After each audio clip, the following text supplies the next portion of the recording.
Okay, that may or may not resolve the problem, but the point here was that I wanted to not have like 30 minutes of junk at the start of the VOD. So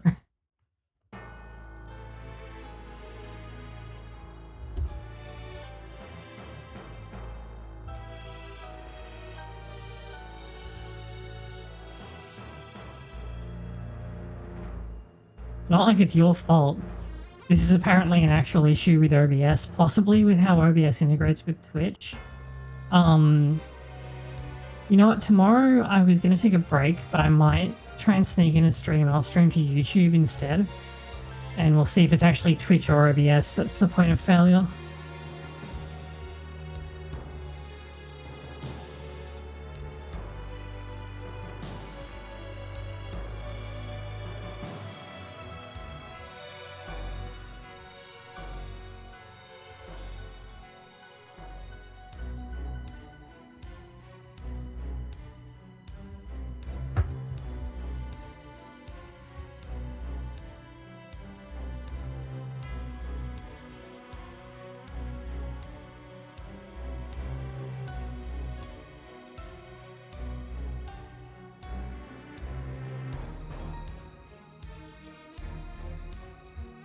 Okay, there we go. I turned the mic a little bit more, so hopefully that will help a bit.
Oh, Katina, you should know that there's no such thing as a coincidence in a Super Robot Wars game.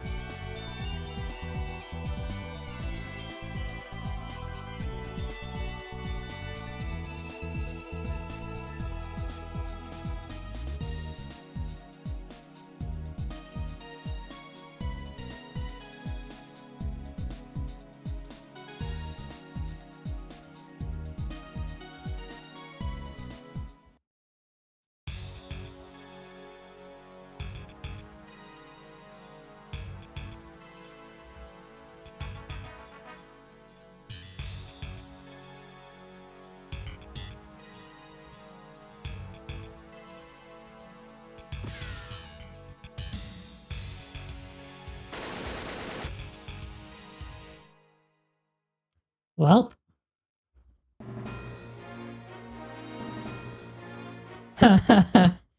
Yeah, maybe.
Okay. I've actually got like a full squad that I can bring this time, so I need to think about what I'm actually going to bring.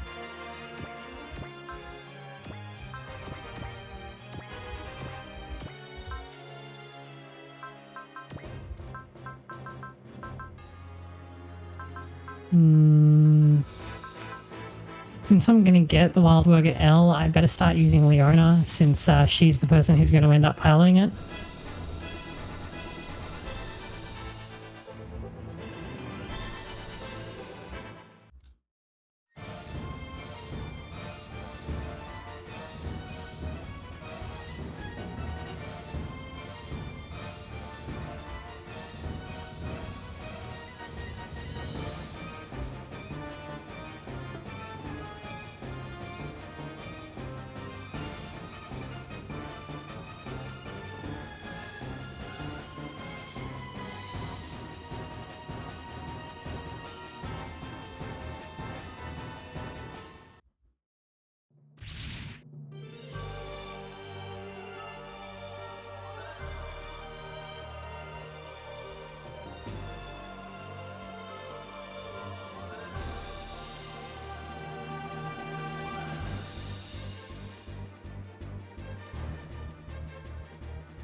You know, despite that threat about her like taking out the whole capital ships and everything, that didn't actually do a lot of damage.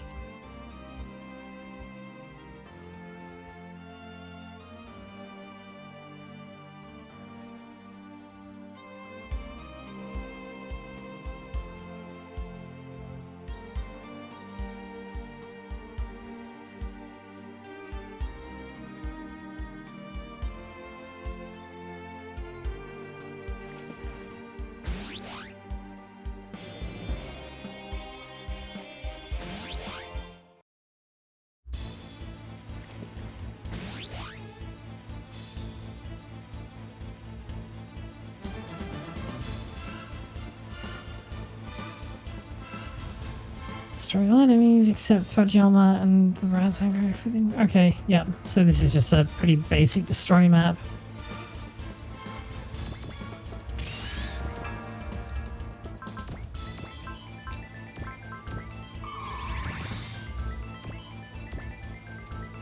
I really feel like Lamia blowing up should have been at the end of the map, not at the start of the map, because having it at the start of the map kind of diminishes the impact. Because then we just immediately go into, like, SRPG mode.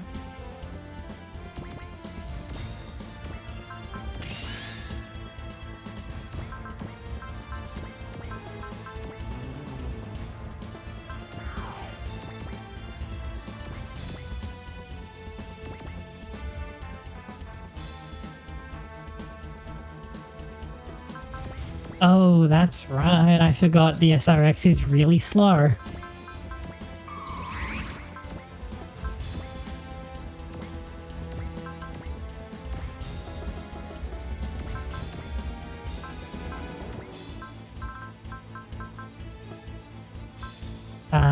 And now is about the time around you just start setting battle themes back. Well, what I can do is I'll set this to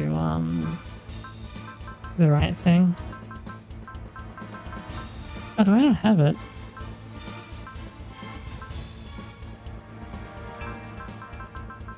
There we go.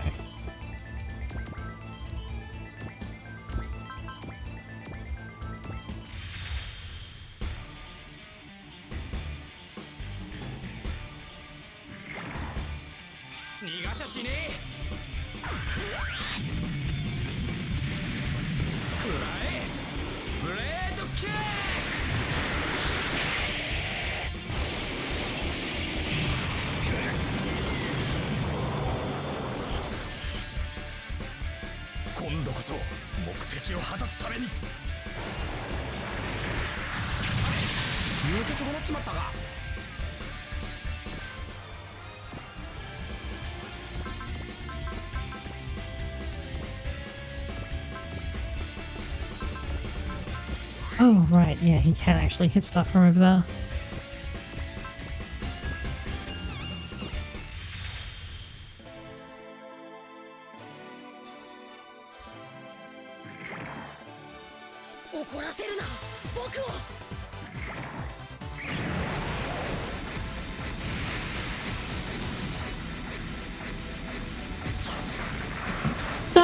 This animation is so goofy.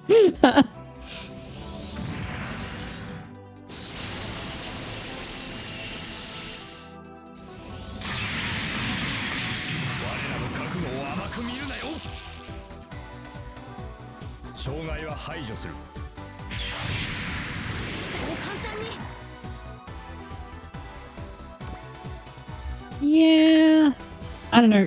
W16 is kind of, she's kind of like a generic person, like compared to everyone else, she's just kind of like a normal, like, commander. So I think it actually makes sense that she just uses the, what is it called? The Vaisaga Griff, or whatever it is.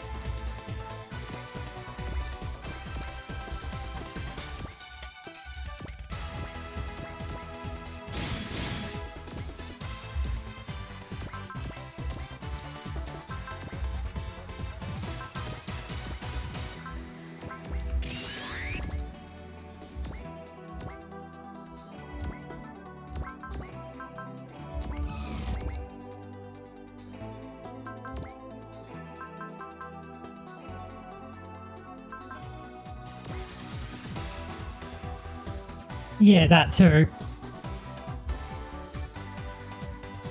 I think... No, because Echidna dies in Operation Plantagenet, right? So...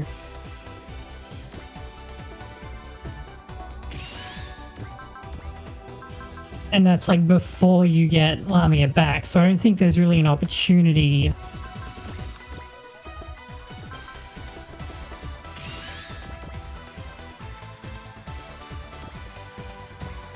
Vaisaga?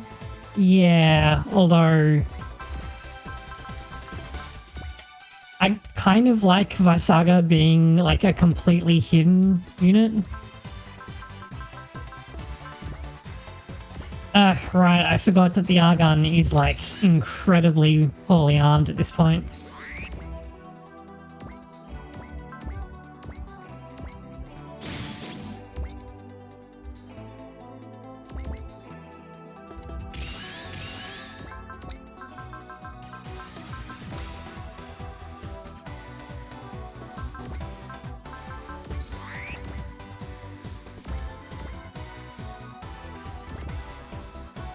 Yeah, it's kind of a tough, like, situation.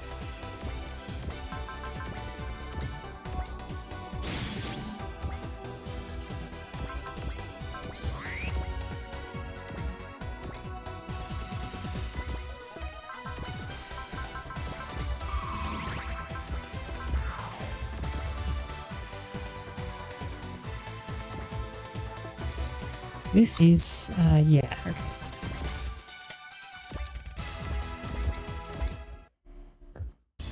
We're gonna have to see how the enemy phase goes, basically.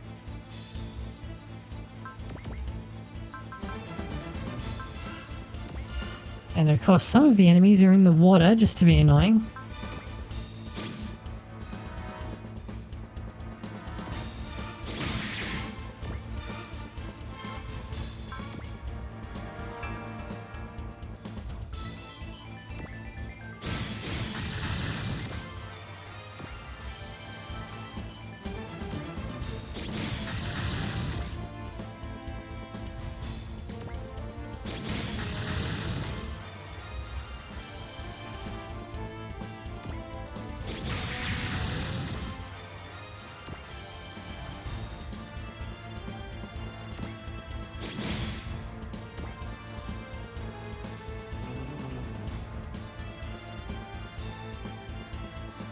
Yeah. I also kind of like there being like a specific recurring boss who uses like elite enemy units. Like she uses the Archnide when it's before they've gone into mass production of it, and then she switches over to using the Razan Griff after it gets rolled out. So I think it works pretty well. She actually spends more time in it than Yuki does.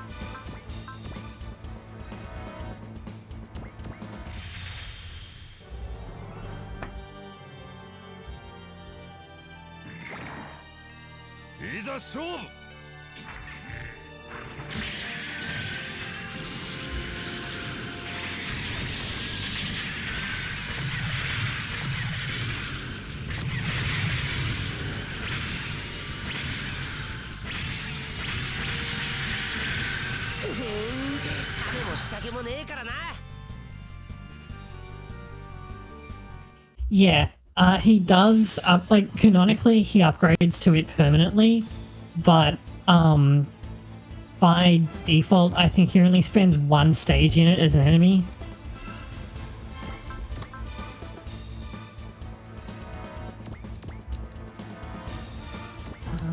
You can move up, and then I'm going to have the Hagane move up over here because it can shoot at things in the water.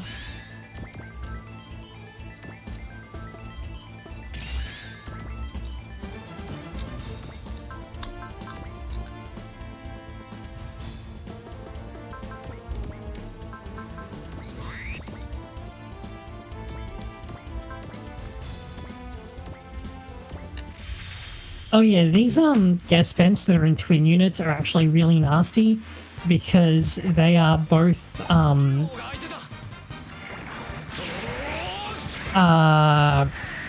like jack of all trades twin units, which gives them, I think it's like I think it's plus 10% damage output, but it might be like just plus 5% everything. Either way, it's like frustrating to deal with, and it makes them much stronger than they should be.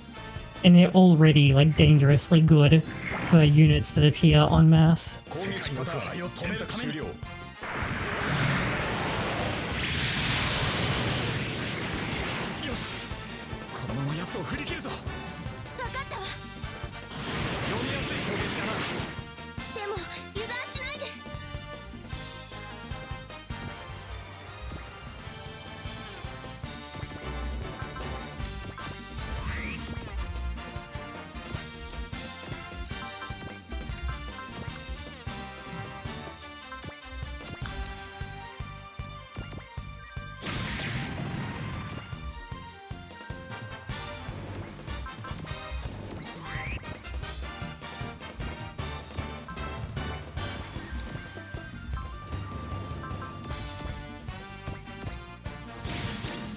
Oh, I really thought that that was gonna kill. Okay. You still don't have Bullseye, but I do have a tune because of and my being on the map now.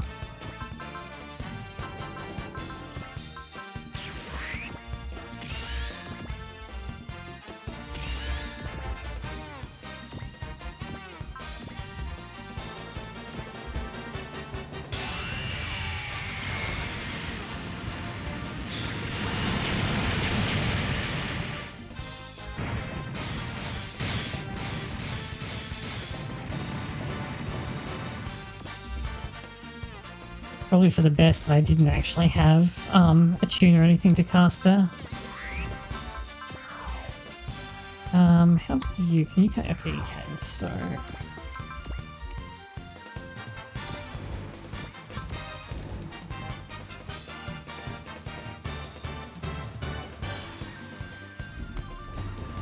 Okay, so if I want to get all of you guys, I need to... Okay, that's not happening. So we'll do it this way instead.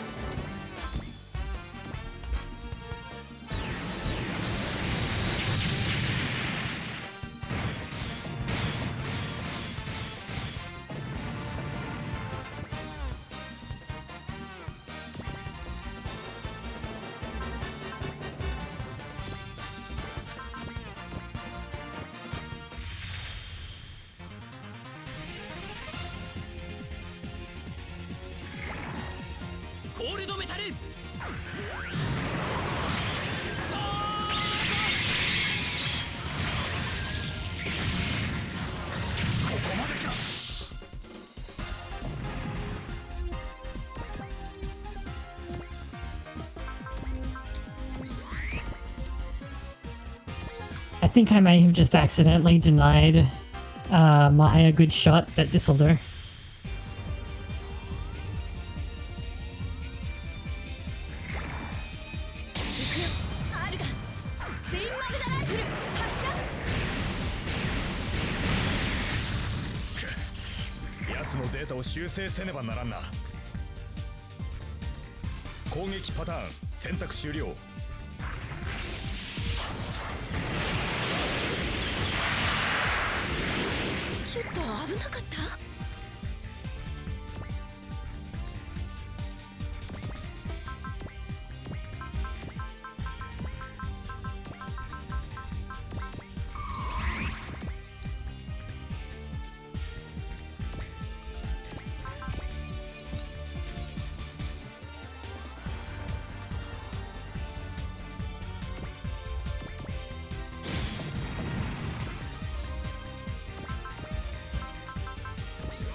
The fact that the Alt Ison has a unique animation for this is actually really cool.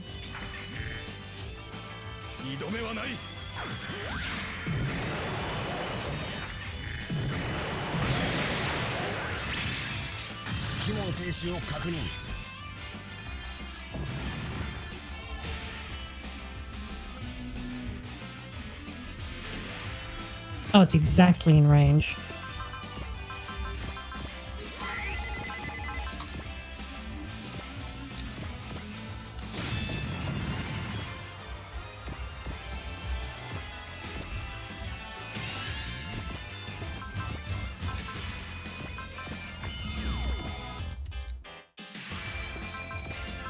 I had better cast Wall, or Tasuku is gonna die if I try that.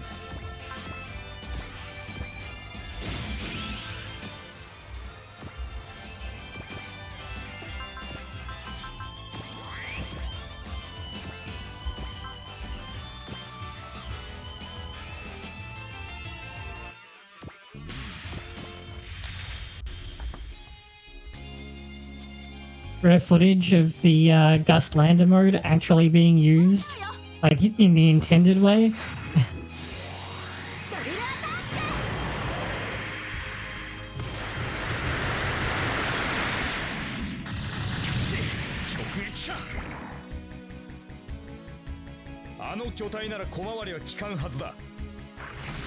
It's pretty okay in this game because there's a lot of water stages.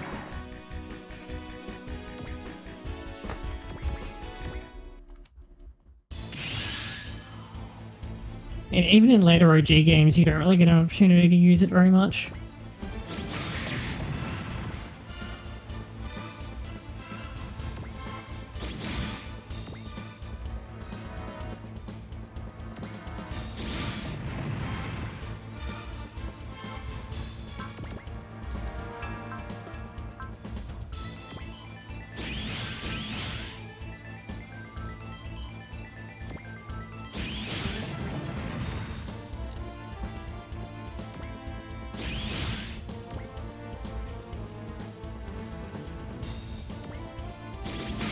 Yeah, it's pretty obnoxious that that happened.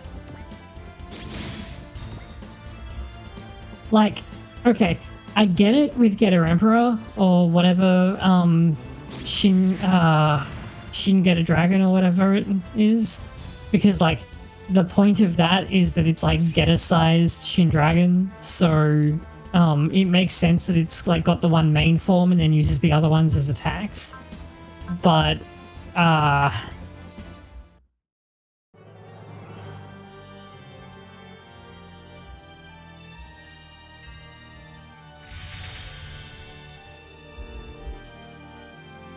Getter that doesn't transform is kind of, like, what's the point?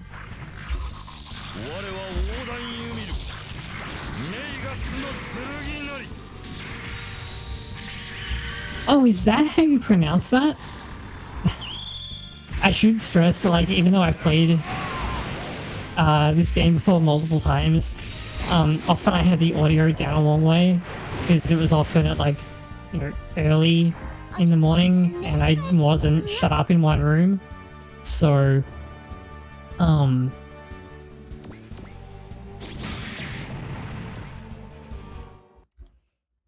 like, if you have, like, it spelled like that, then I would be inclined to say Magus,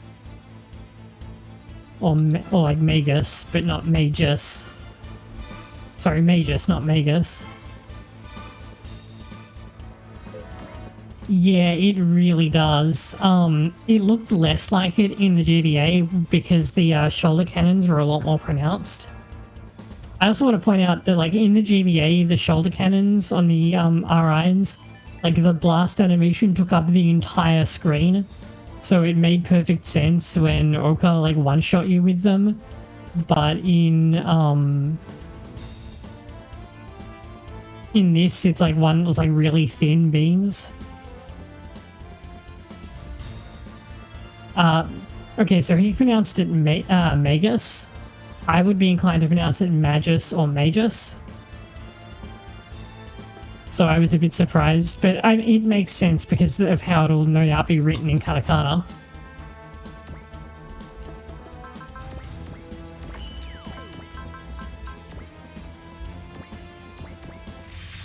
I just didn't really engage my brain about it.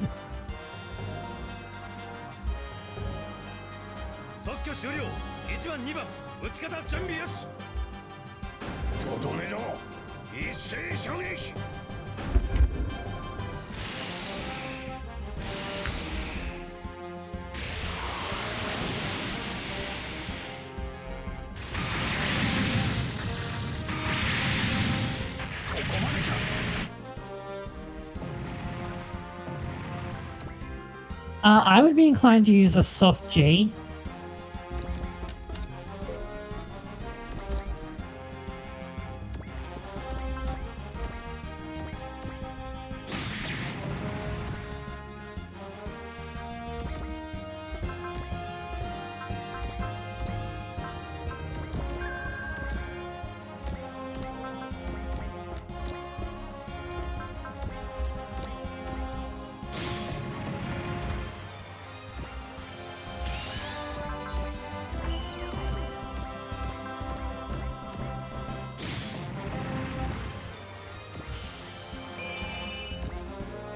There we go.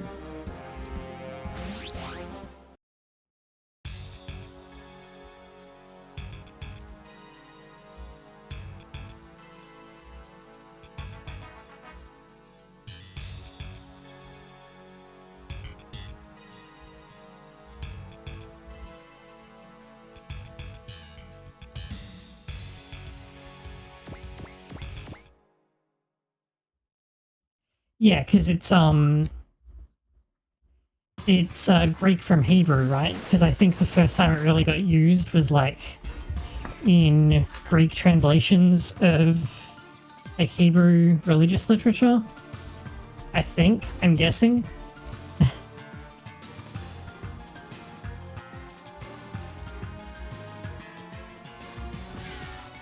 I read a lot of stuff that like often uses words that you don't normally hear.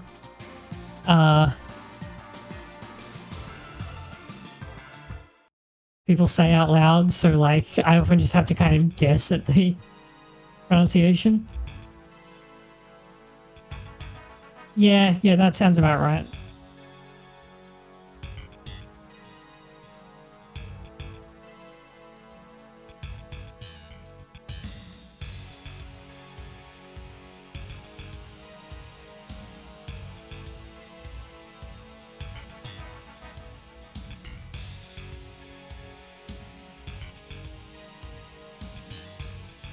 Okay.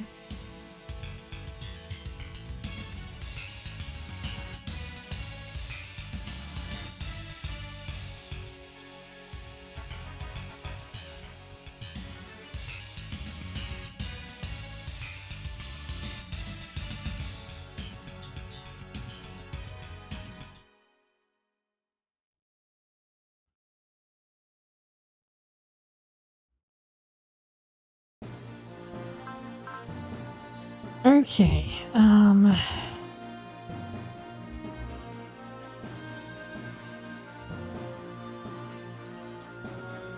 Okay. First things first, I can upgrade this now, and it's actually forced on this map, so I'd better do that.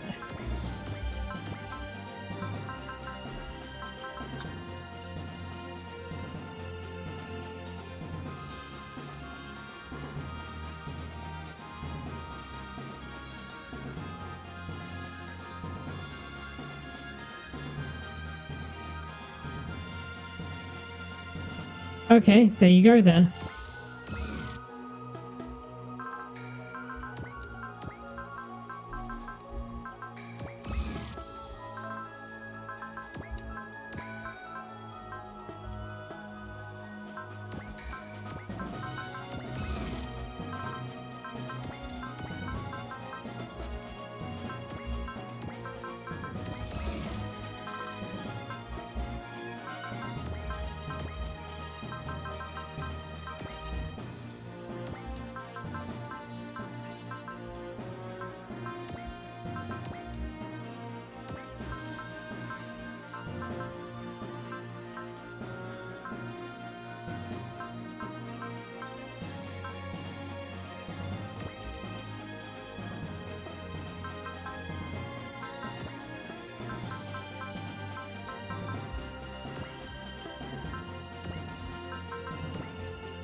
Oh, that's right, but the SRX can be upgraded separately, so we'll just slap a booster on it for now. Maybe an apogee motor.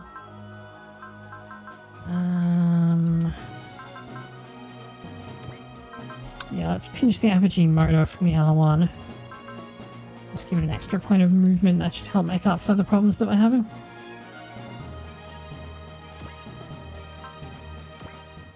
This is what happens when you bastardize like 8 other languages to be your own.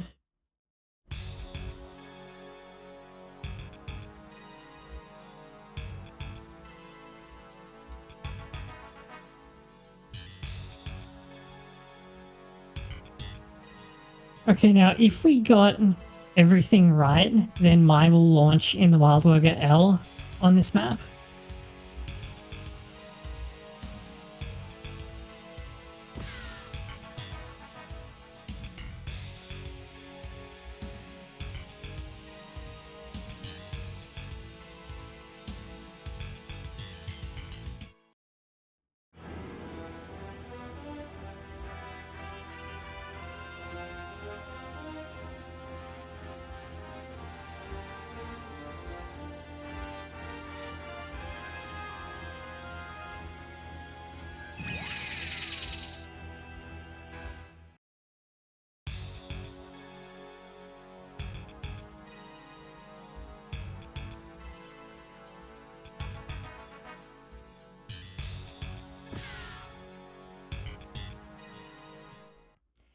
I think that's mostly limited to a fairly niche portion of the English-speaking population, because we mostly use it for like specialized terms like anime, manga, gacha, that kind of thing.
I'm a clone of Ingram, but my stats aren't as good.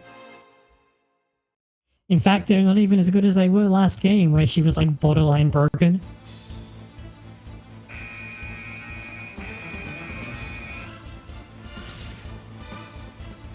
I love how, the fact that she just like steals this and launches indicates that we've had the Wildwurger L sitting around in Hagane's hangar this entire time.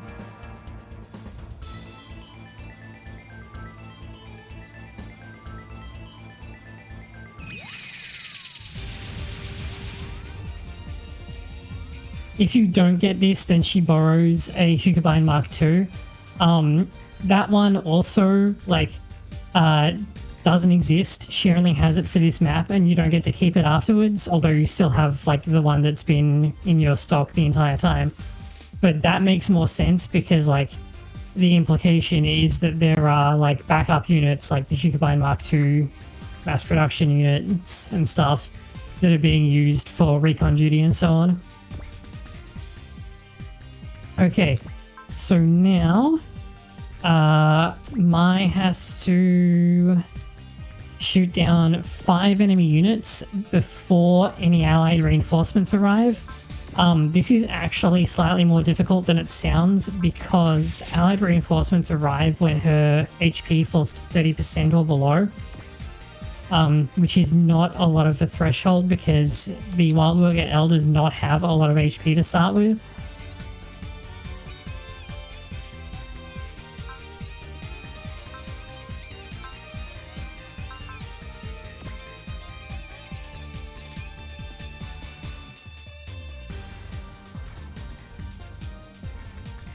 Oh, okay. And the Wildwurger's description is just copy and paste. I have no idea. Like, I genuinely have no idea. I know that the other Hukabine you can get, because you can get a clone Hukabine Mark III, is also Type L. I don't know if them copy-pasting the stock Wildwurger's bio is an accident, or if it's actually copy-pasted in the original game either.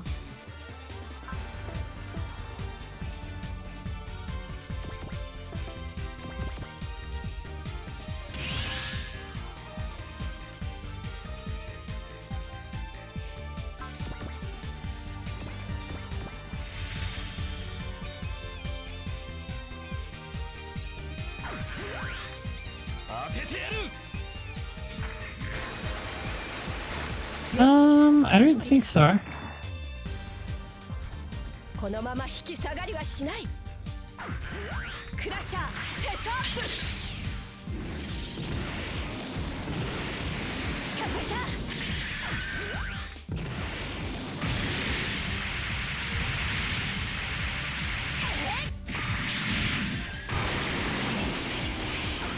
そんなにトレーターのくせになんてパワーだ。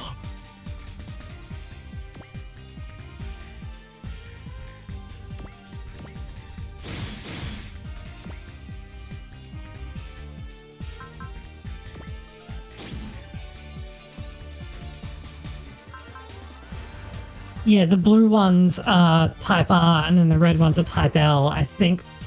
Please don't be 30%? Okay.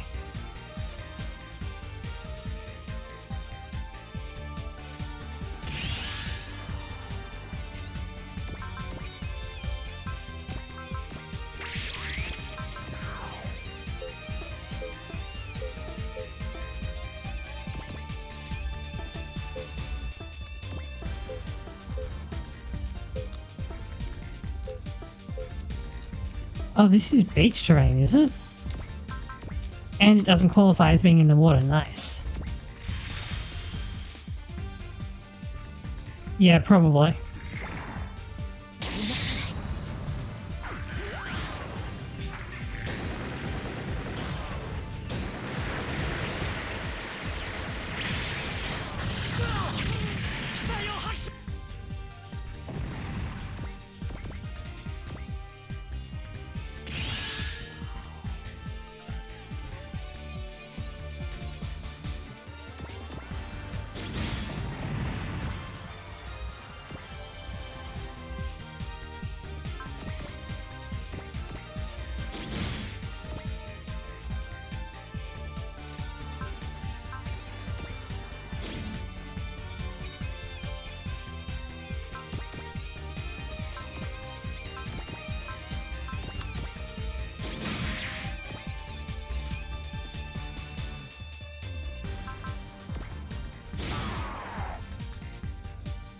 Okay, I was looking at that like, oh crap, is that going to be 30%? But no, we are just above it.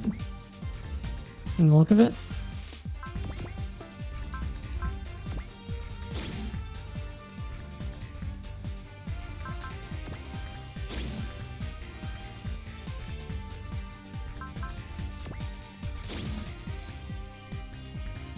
Oh.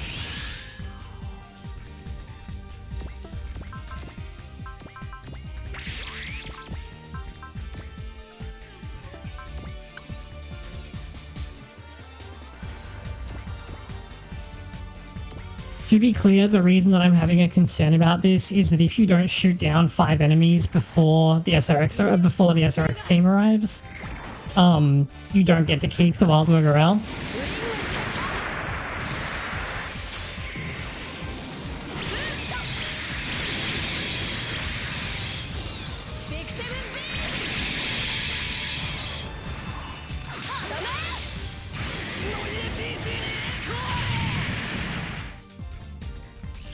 Also, Victim B. Wait, what? Wait, hold on. Whoa, whoa, whoa, whoa, whoa, whoa, whoa. Hold on.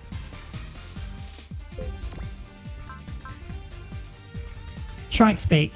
But the name of the attack is Victim Beak. You can clearly hear them say Victim Beak. They just translated it as Strike Speak. for some reason, and they did it in the dialogue and on the weapon page.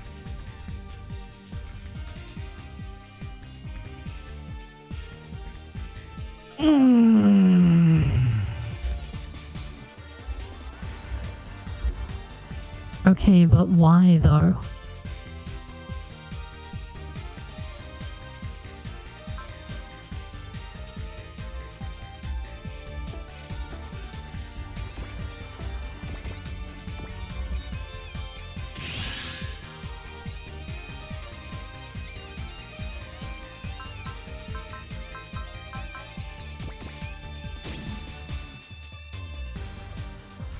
No, like, I know that, okay? Like, Wurger is the Japanese word, is the German word for a shrike, or butcher bird.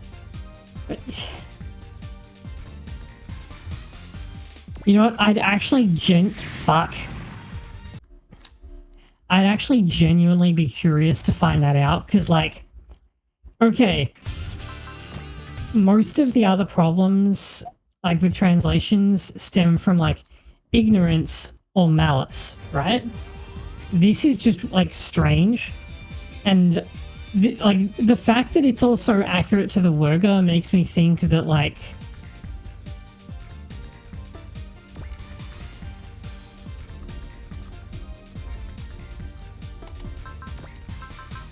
like, someone had a good idea, or what they thought was a good idea, that was the wrong spell,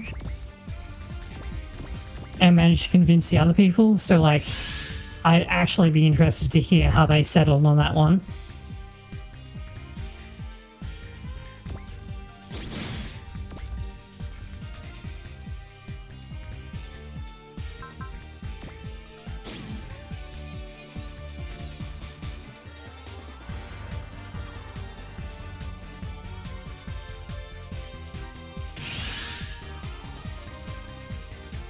I mean, yeah, but it's kind of weird to do that when you're like, they call the attack name and everything.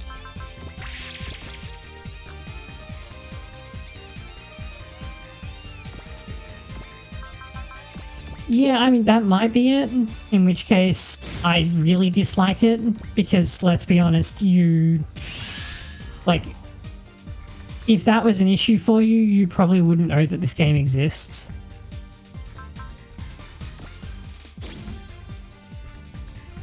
Yeah, maybe.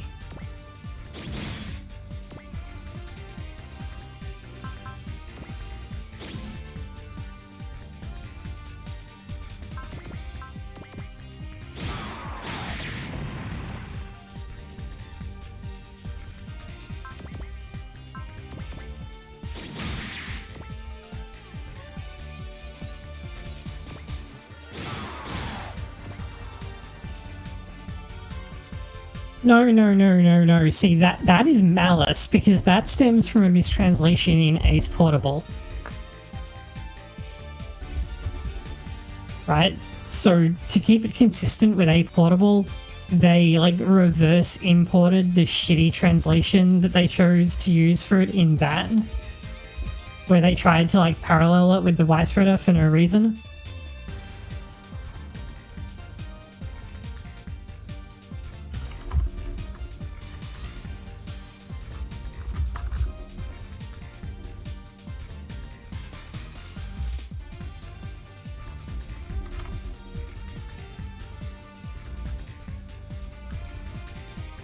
Yeah, let me just copy and paste this real quick.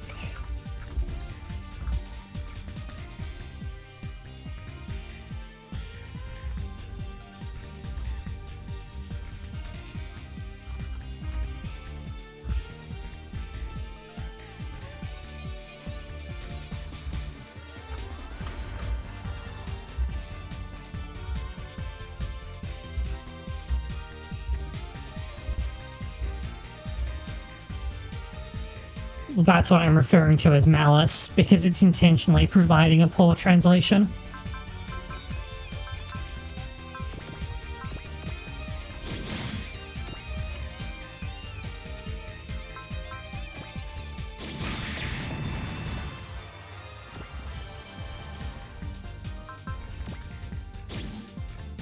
And that's like the most malicious thing that you can do when you're claiming to provide a translation.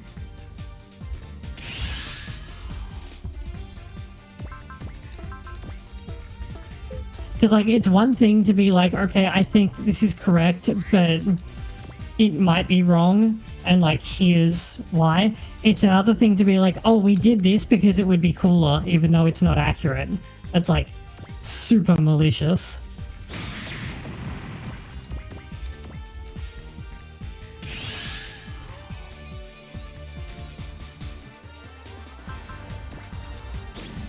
Like, it doesn't get much more malicious than that when you are providing a translation.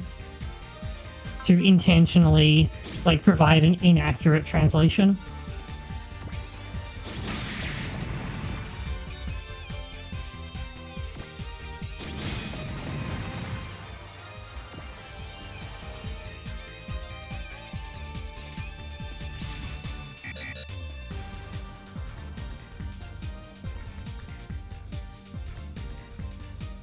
Yeah, but part of the reason for that is because Western audiences, or mainstream Western audiences, don't like foreign names because the biggest Western market is America, and Americans are about as xenophobic as Japanese.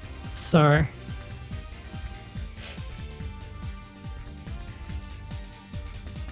okay, that's a bit different because you can make the argument for either of those based on the kana.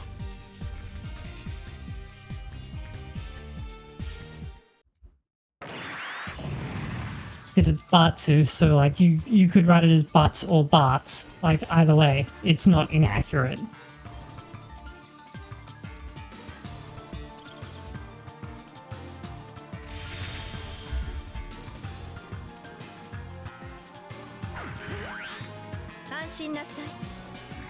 Yeah.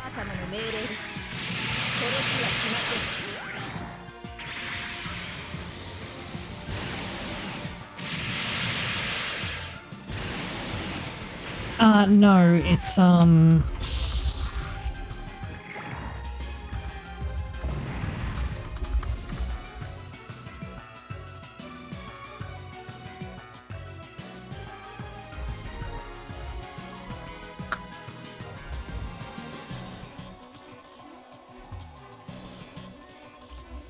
but that, that kana construct, that bar, is also used for, like, English words that have a rising U. So you can absolutely make the argument that it should be butts, because that has the rising U sound, not the falling U sound. Because the BU that Japan uses is boo. It's not, like, ba, which you can do with BU in English.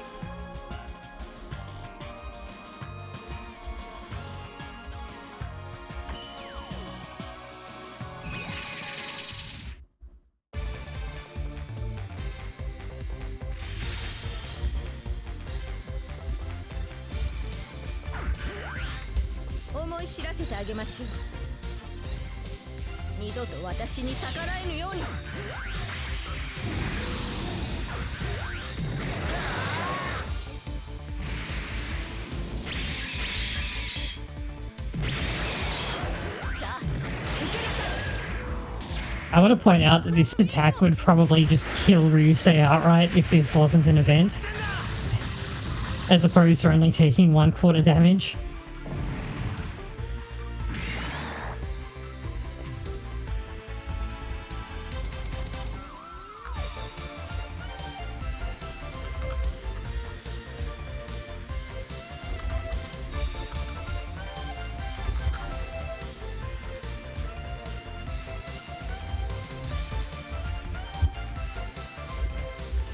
And that's the sound, the rising A sound, but there aren't that many words in English that use the rising U sound, but like they do exist. Oh,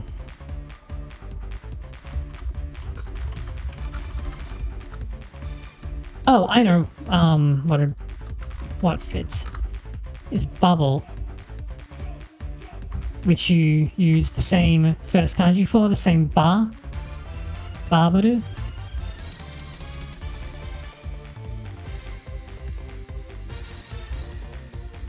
even though it's a BU. So like you can definitely make the argument that you could write it as like butts or butts. Like neither is really incorrect if you're just looking at the katakana. Whereas like this shit and the wall of text that I posted about the Ashen Ritter is like, please fuck off.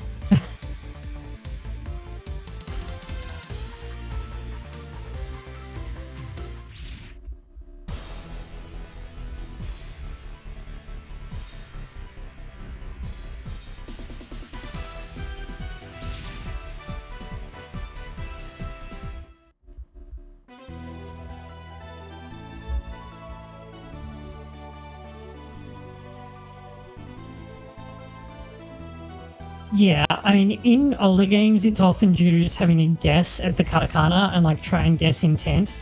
And then another part of it is like, for example, in Final Fantasy VI, and this is an unfair comparison because like Woolsey is a genius. Terra's name in Japan is Tina, which like sounds exotic to a Japanese ear because it's a Western name. So to like keep the fact that it's meant to sound exotic, it was changed to Terra, which is like intelligent. But you also often see name changes to rename people in English, or to have names that like could be taken as English. So, like Digimon Adventure is a good example, where every character got like a nickname or their name was close enough to an actual name that it didn't matter. Like Joe became Joe, and then Yamato became Matt, and Taichi became Tai, and Hikari became Kari, which is a name that I've actually heard, usually among like flower people, but still a name that people use. So, and that was because at the time it was assumed that like nobody would watch a show if the names weren't in English, and that's gone downhill over time. But even for a mainstream, yeah, it's not a fair comparison to this piece of shit.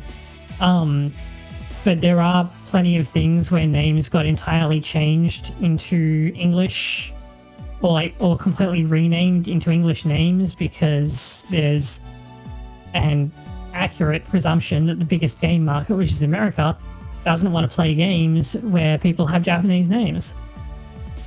And they're right.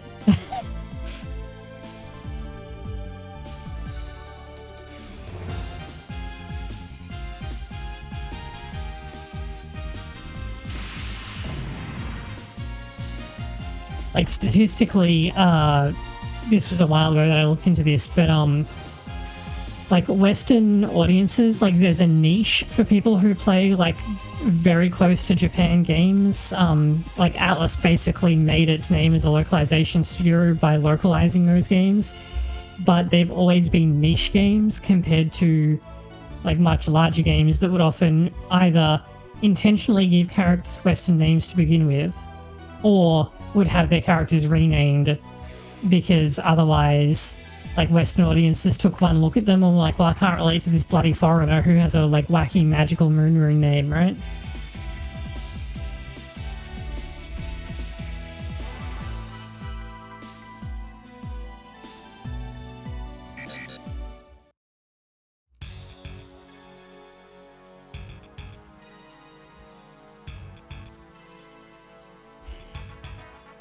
Yeah, I think that's actually what happened, is that they misread the kanji. And I mean, there's no furigana, so it's like, just guess. But the reading they have on it to make it Kamiya is actually what you can get if you read the kanji backwards. So I think that's what happened. It was just like a mix-up. They may have even accidentally read the kanji right to left.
They've changed dub names for Digimon, but they haven't been keen to change dub names for characters.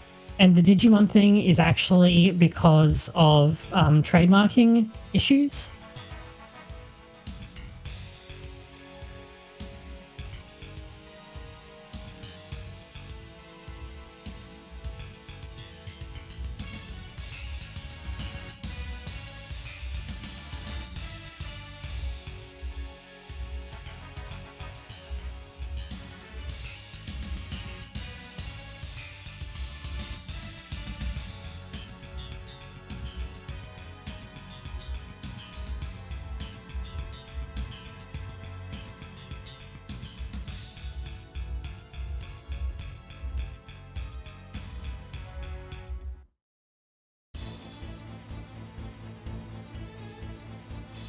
Yeah, well, that's because Cross Wars, which she appears in, got a dub, so they had to change Lilith to something else. Because it's an American dub, so they had to change it for religious reasons. So, like everything else, you can blame the religious right wing for that.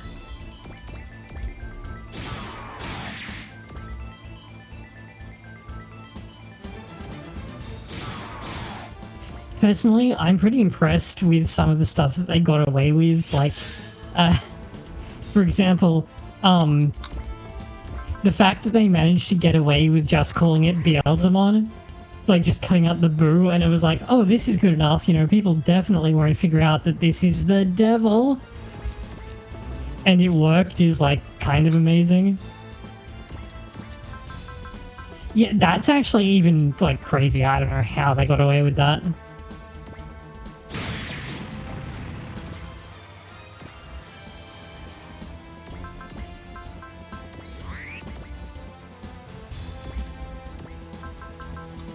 Okay, Daemon is a bit of a different beast because it,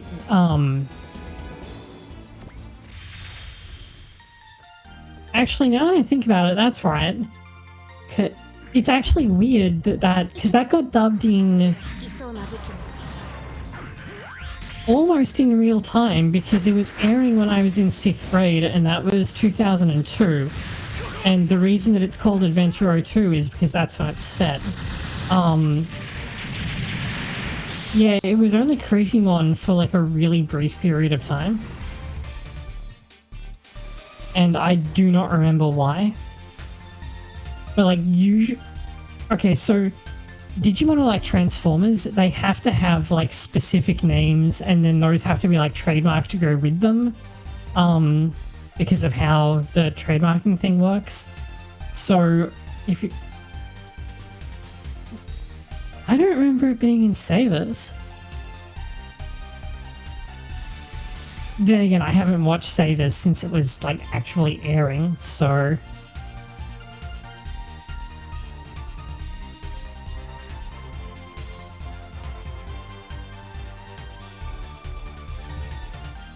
Ah, that'll be why. Okay, so most likely, they had to do that to get around the American rating board, which is like famously shitty about stuff like that.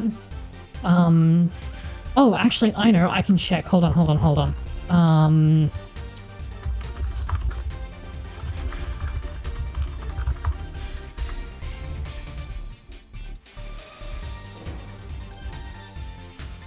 There's a website about...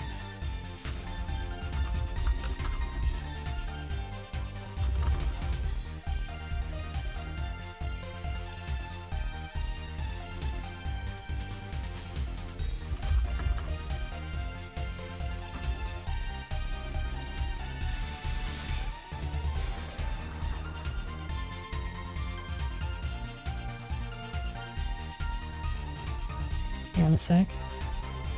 Digimon World Data Squad, the PS2 game? There wasn't another one, right? Also, wow, it was on PS2. Okay, that's weird. Apparently there was no SRB. Okay, there's no rating summary for it. It was rated E10. But my guess would be that it was because they wanted to keep the rating down, or because someone complained about, like, remember how Yu-Gi-Oh had all the Daemon cards changed into Archfiend for the same reason, for hysterical reasons.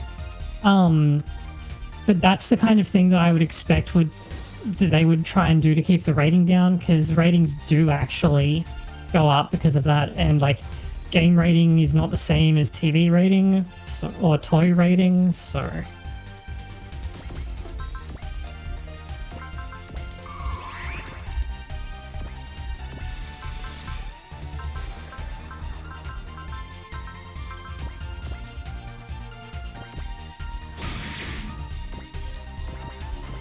Oh, I've been playing Cyber Sleuth with a patch that like fixes a bunch of the really bad typos and like also undoes a lot of the localization stuff, so I didn't notice. Like uncensors some of the stuff that was censored and so on.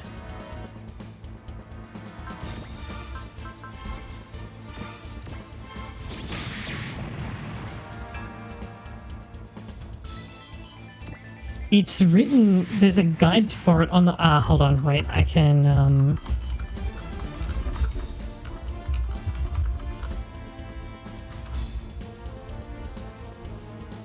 show you, hold on.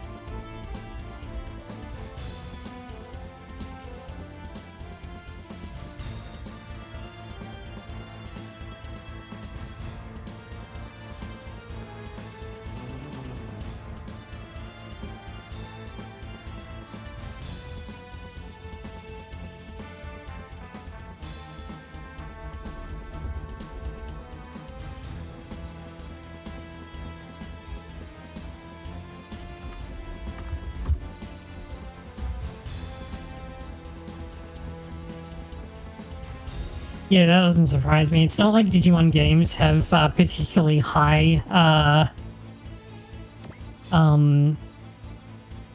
quality localizations, because they just do not spend the money on it. 安心してあなたを助けてあげるのだから。ペアリオンには当たらない。同じ手はもう通用しない。ボストークレーザー。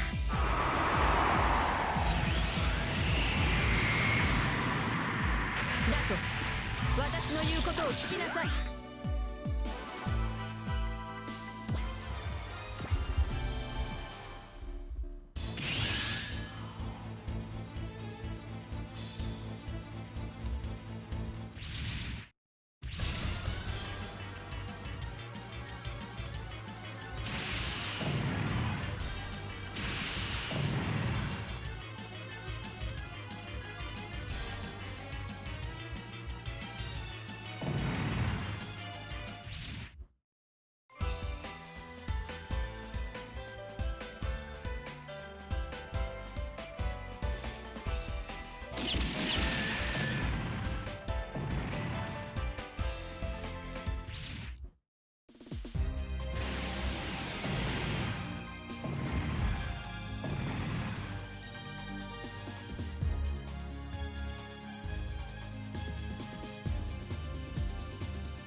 Yep, it do me like that.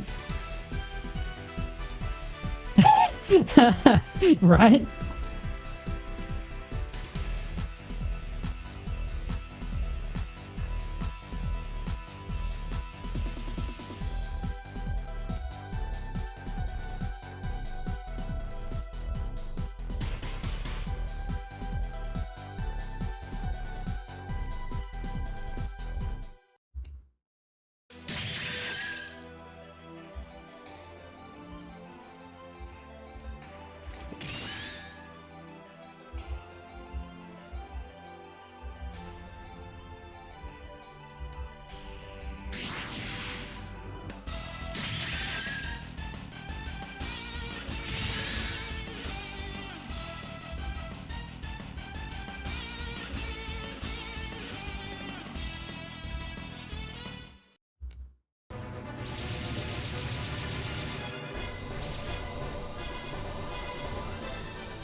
Destroy another 9-turn enemies except the killer whale and Orca within this time frame. Okay.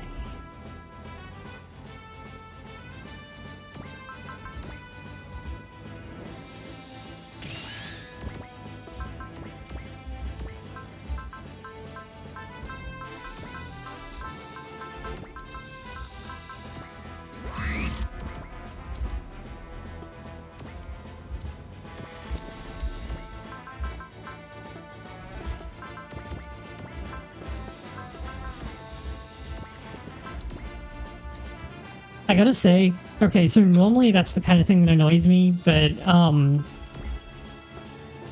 it's actually really fitting for Arato because he's really just like that.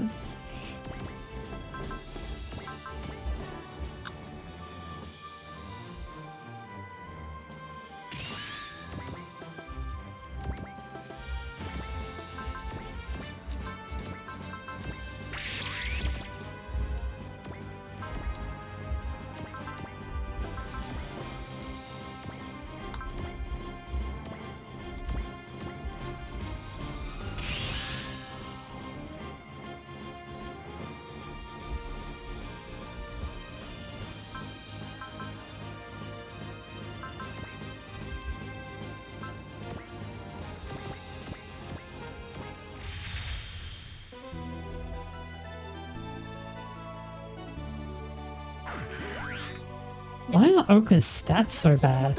She has an 11% hit chance against Latuni. That's like way too low.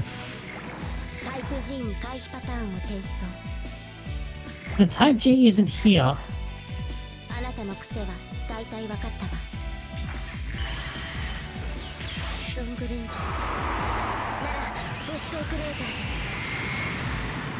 Oh, hey Shad. Yeah, the Phelions are really cute. Because they're based on an actual, like, real-life idol unit from the 1980s.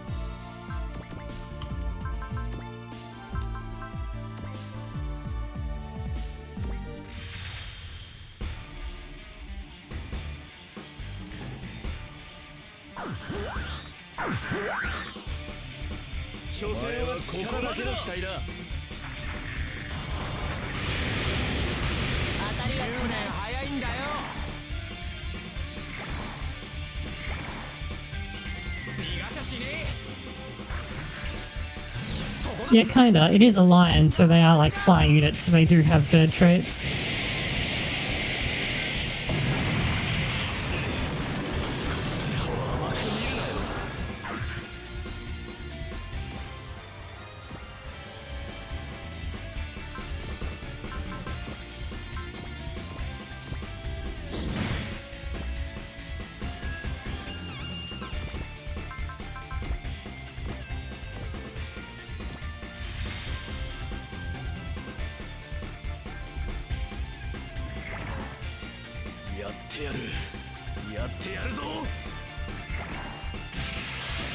Yeah, which looks like a stag beetle, or rather, looks like Kamen Rider Kabuto.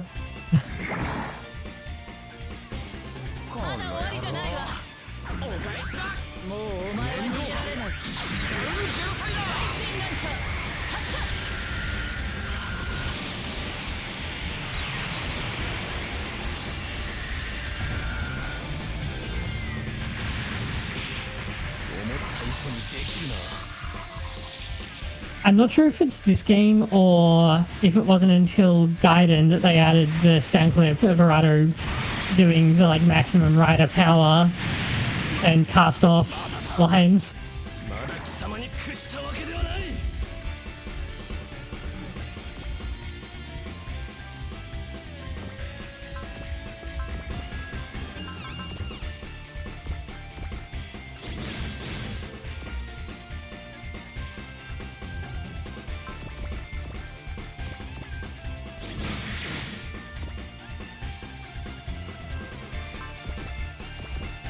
I mean, I love the Wurger's design, but bird is not really what comes to mind with it, and it's especially rough because it's like meant to be paired with another bird. Do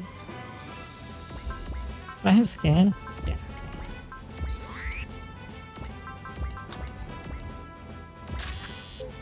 because it's meant to be paired with the wild falcon, which is also a bird. But the wild falcon looks like this, and then the worker looks like this, and it's like, you do not look like a bird.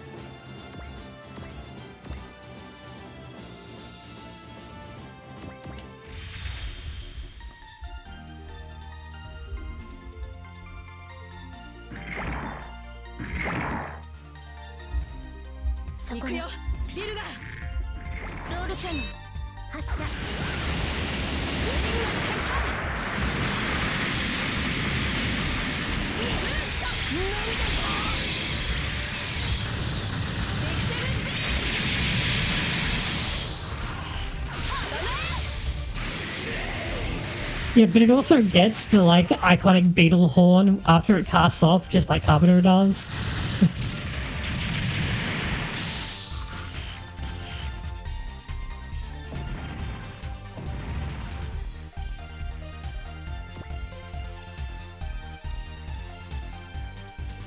I mean, it's also possible that in universe they named the Wild Falcon first, and then were like, "Oh, we should probably give its partner unit a bird name as well."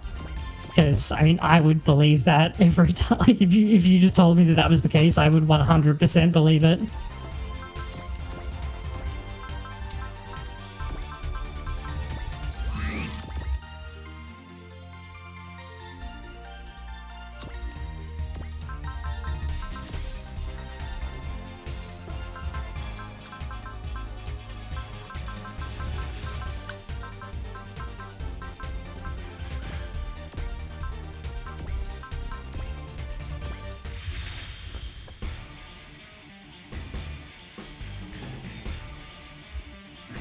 Yeah, I mean, they're always, but it's like, it's possible that they like, I mean, in universe, that they like named the Wild Falcon and were like, oh, let's give the partner unit a matching name too, because originally the Alt and the Weiss weren't really meant to work together. They were both like prototype options for Guest Pence Mark III.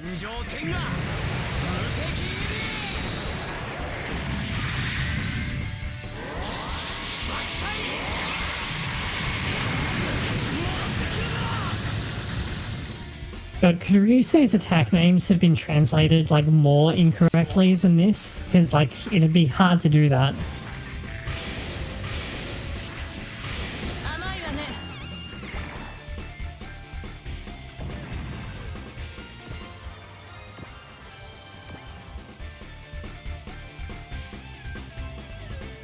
What do you mean 5? Because there's... No, there's the Alt and the Weiss, and there's the Wildwurger and the Wild Falcon, and then that's it. They don't, like, make more, like, Altice and stuff. Especially because it's, like, not really a good idea in the first place.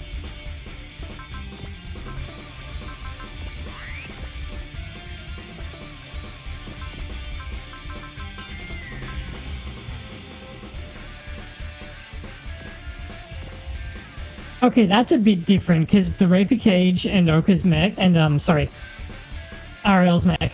First of all, Ariel's mech was in part, like, built, like, scrapped together out of what was left of the Raper Cage, so, like, yes. But the Raper Cage is meant to do both things at the same time. Which is a bit different.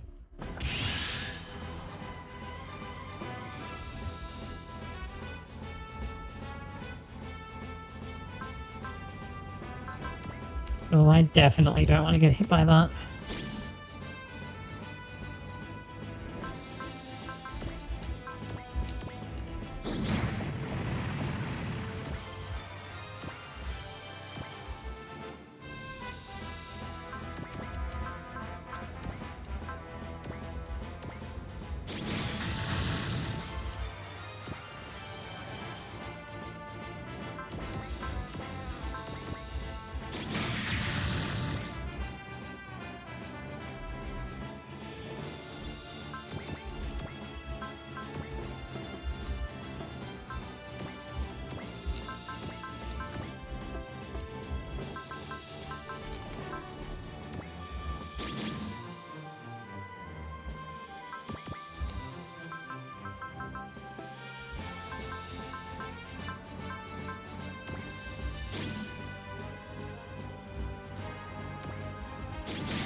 Oh, we got it, nice.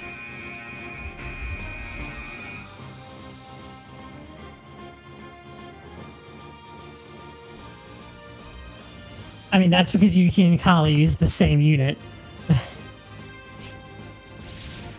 Like, the Rise and Grief is just the command, like, unit version of the Wrath Breath, so, like... It would be kind of weird to, not do that.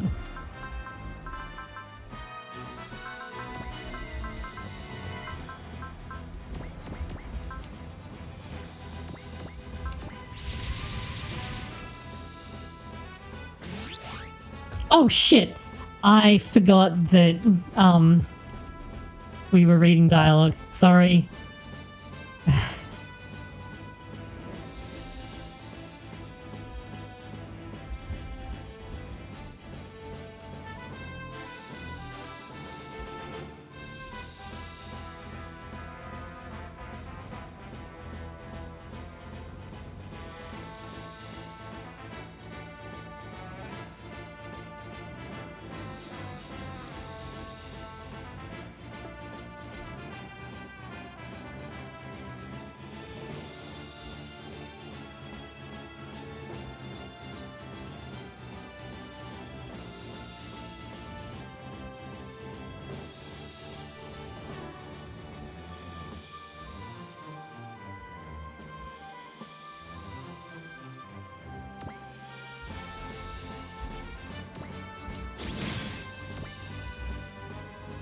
I kind of spaced out while we were talking about other things and, like, forgot that we were actually reading text, because, the last, like, except for, like, the last time that I streamed this, we were, like, skipping text for the entire game.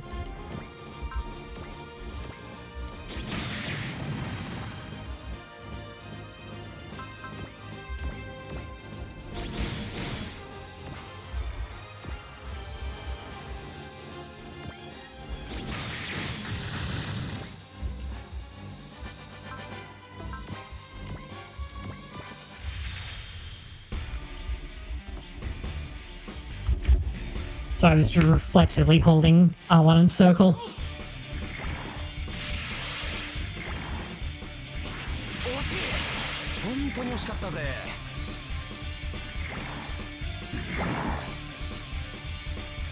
さっきので終わりじゃねえぞ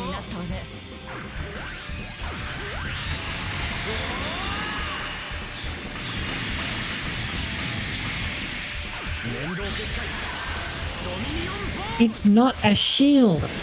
I'm gonna be mad every time I say that. 我らノイエ DC に退却はないこの機体では勝てんのか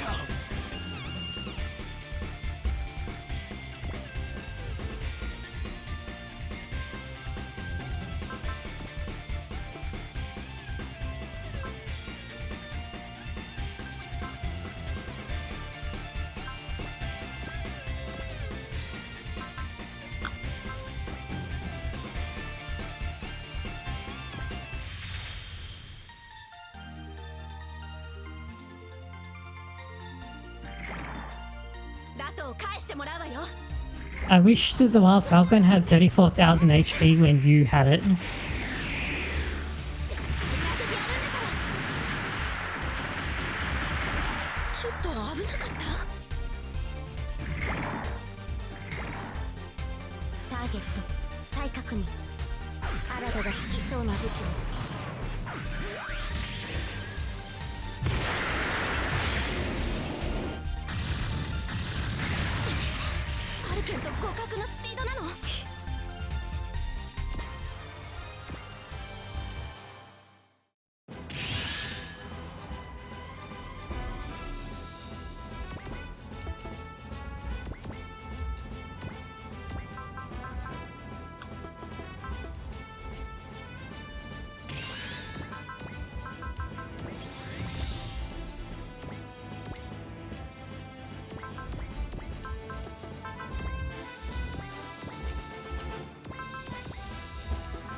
If it looks like I'm doing not much this turn, that's because I'm doing not much this turn.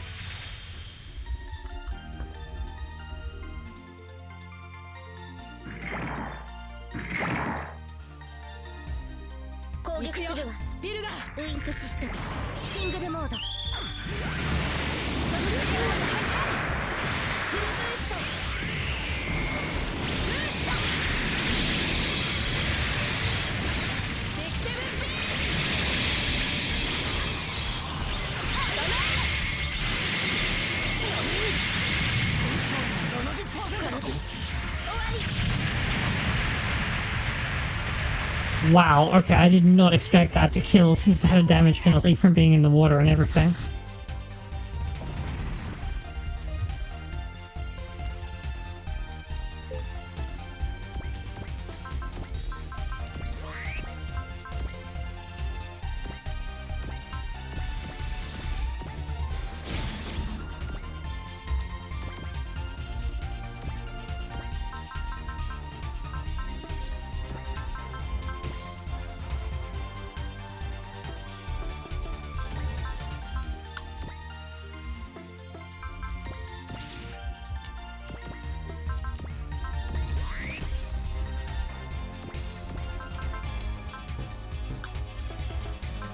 Oh, right. She can't actually use the Tealing Boomerang because she doesn't have telekinetic. I keep forgetting that Valletta is not actually a Psycho Driver.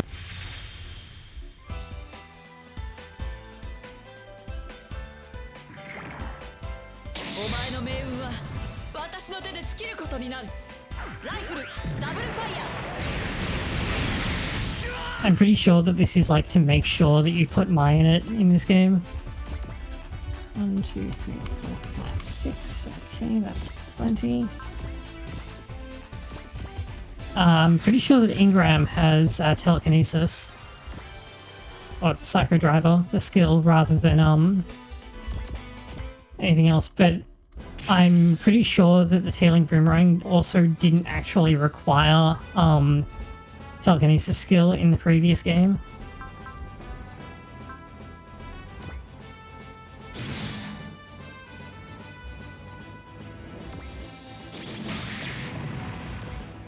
I may be misremembering that though. Because I mean, I put Leona in it anyway, so it's not like I really knew.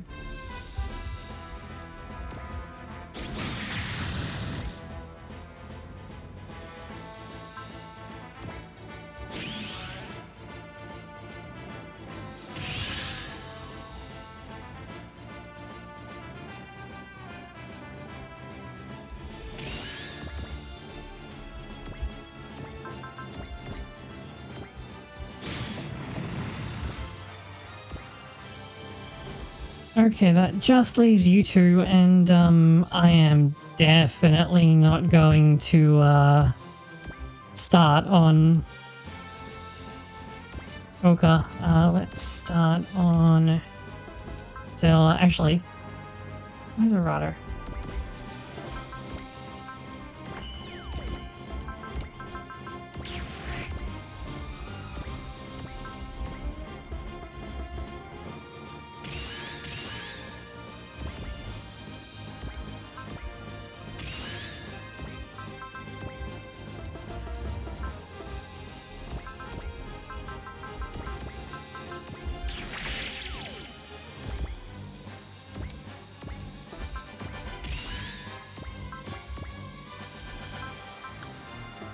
Oh, she doesn't have enough morale for it.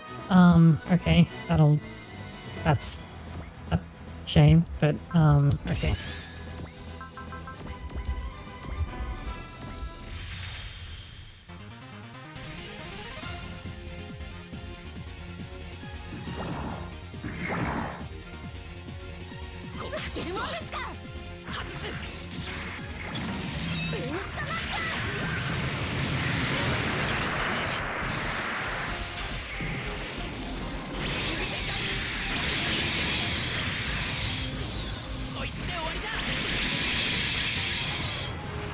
Also, can I just mention, Victor Beak looks amazing in this game. 取り返すまで諦めはしないわよ。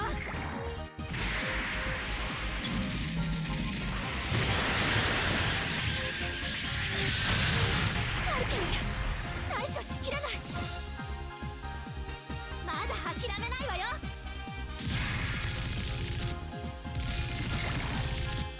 よし、今のパターンは使えるぜ。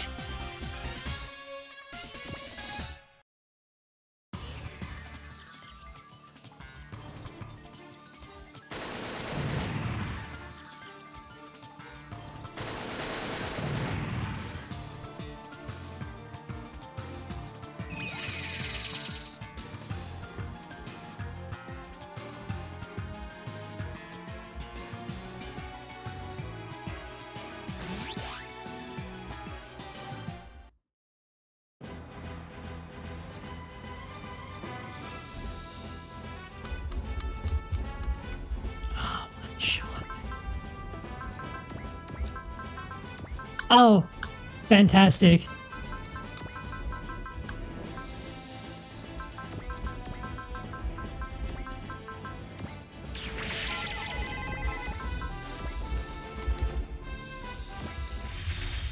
I forgot the right hat snipe.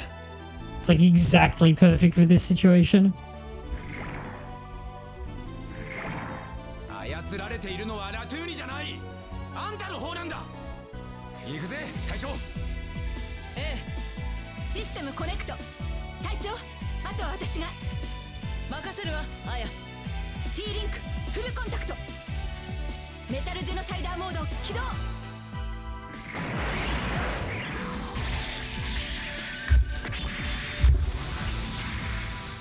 トロニウムエンジンフルドライブ。リュウ、トリガーを。エネルギー充填 120%。一撃必殺バスターキャラ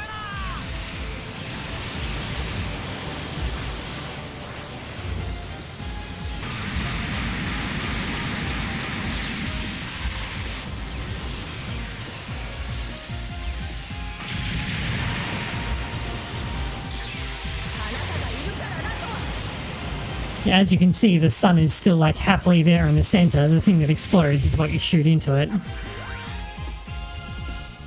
このまま引き下がる私ではありません。ロックオン B モードシュート E モードシュート。ジュニア・アラドの気持ちも知らねえで。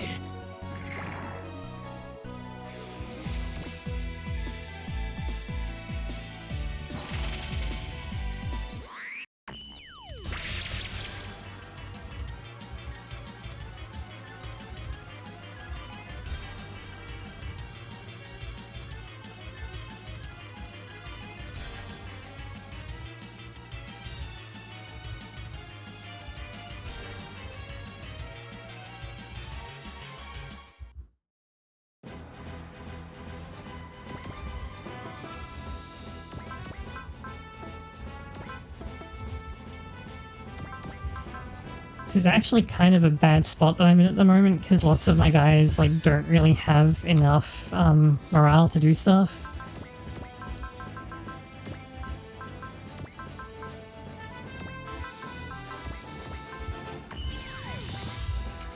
Fortunately, there's always Ruko to save the day.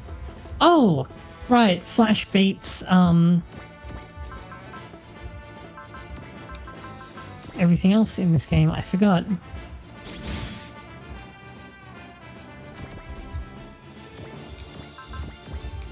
Okay. Just put your hand over the bottom of the screen and don't read Kusar's dialogue after the attack starts, and we'll make it through this.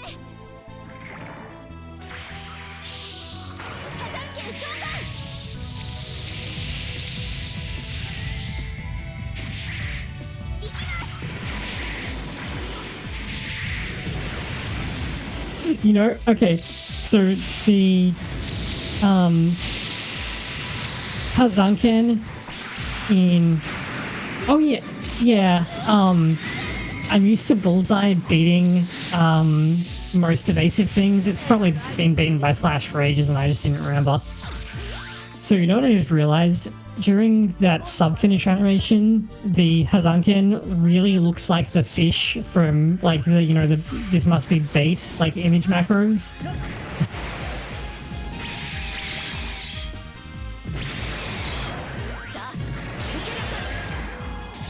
このマグナムビークを Man, I can't believe that Uruka gets like 2 cut-ins and 1 special cut-in for that attack, and then you don't even get to fucking keep her. Like, come on.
Seriously? That was with Valor. 私はしません And the damage bonus from being in the air. 今度はこちらからですそんなもん聞かねえぜ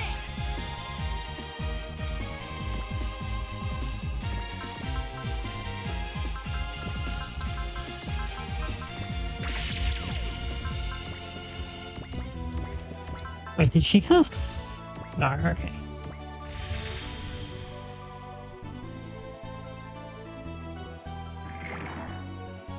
悪いけど逃がしはしない僕が作ったモーションだ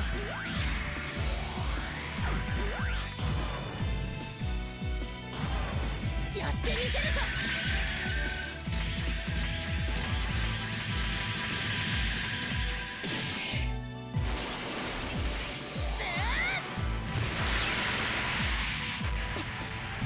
さあなたたちなど私のラトを渡しはしません これで終わりにしましょう Given that she used Watashi twice in that sentence, I'm pretty sure that she said that it was more like my Latuni, not just like lat. I'm pretty sure she phrased it as my lat.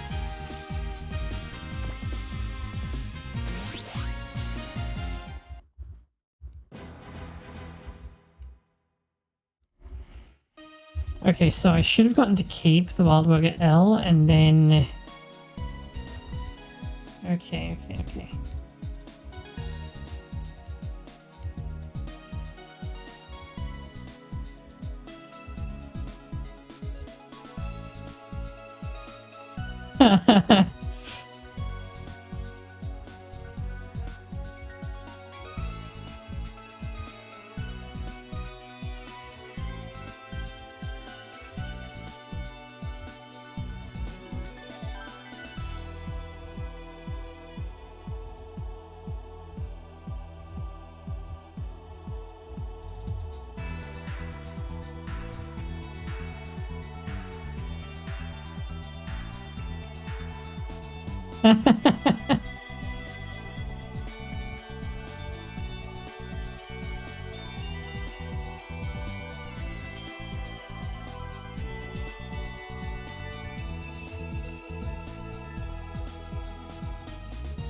So we're gonna put, actually wait, does Kai have DS in this game?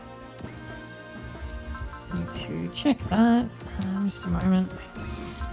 Oh, you didn't have SP regen yet. Oops. It's Kai. There you are. You do. That's right, because you got an upgrade. Okay. Perfect. So you actually can fit in this just fine.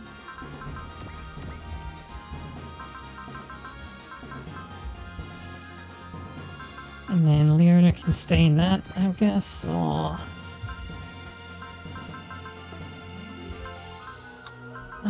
where is it?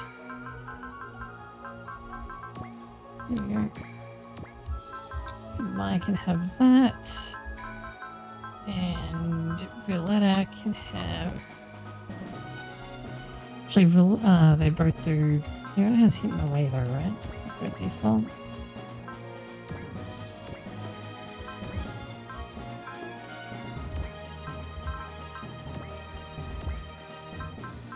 Violetta can have that. And what's Russell in? Oh, that's right, I kicked him out of everything. Russell can go back in the armor line.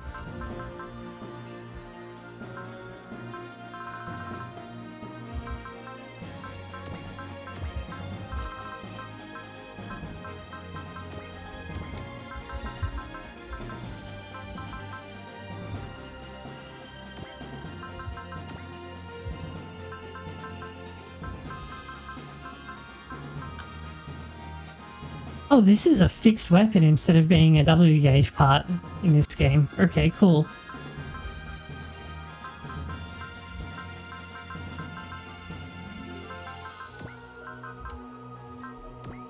Do I have a spare photon rifle? I do. Okay, and then the rest is kind of going to work just fine on its own. The R-gun I have stuff on.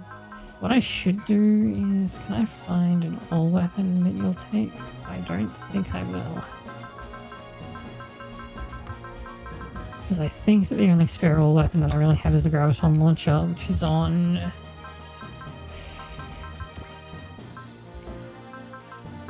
What did I put that on? Ah, the Hugabine Mark.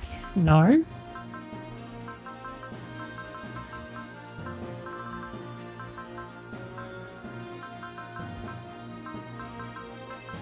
Oh, and I should put some stuff on this too.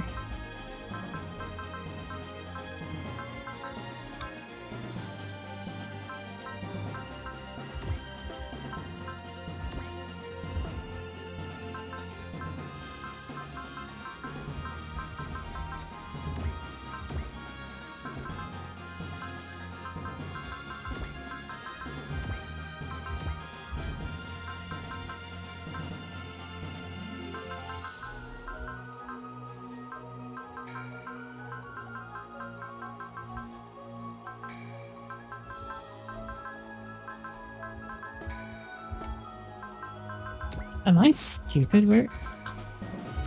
Okay, it was just missing from the... Oh, I get it. Okay. Modules, unequip. And then we're going to take all of the weapons off this, because it no longer needs them. And now, does it actually need that to fly? Does, but its stats are pretty okay otherwise. Do I have a spare water jet? Nope, still only that one.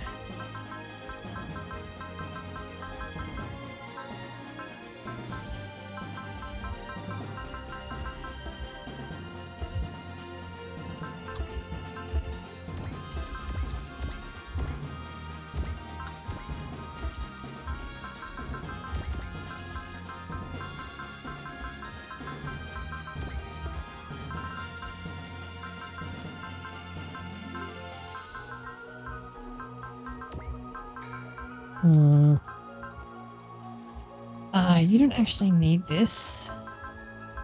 I was actually thinking of putting this on her so that they have an all attack, but that's not really that useful. Then again, you mostly use the high finger launcher when you're being attacked by twin units, so maybe that would be fine, or I could put it on... this, for example.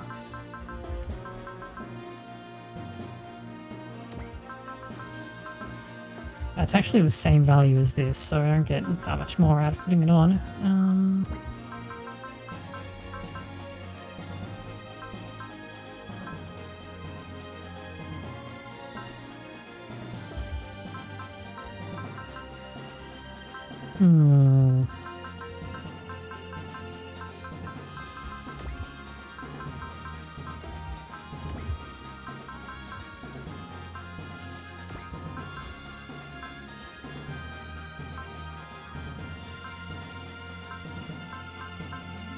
Maybe I should put it on her, because that way they have like a ranged attack that isn't my twin launcher.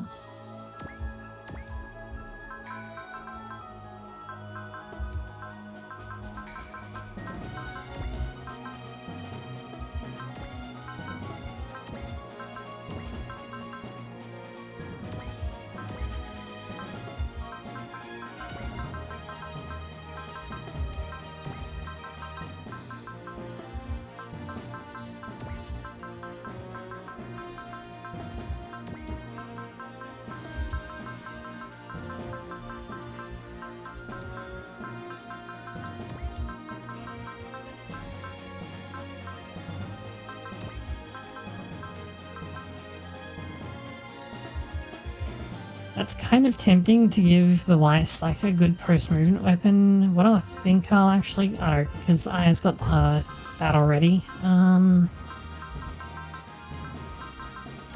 It can actually be kind of frustrating to try and find like a good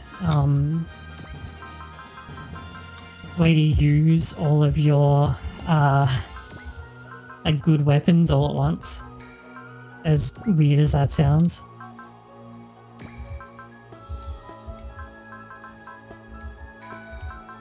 Okay, I think that's good now. Who is required next map? Yosuke is the only one. I wonder if I can... Not even... Okay, not even close. Let's go back to here. I'm almost at the part where we start like fully upgrading units.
I wonder if I should put...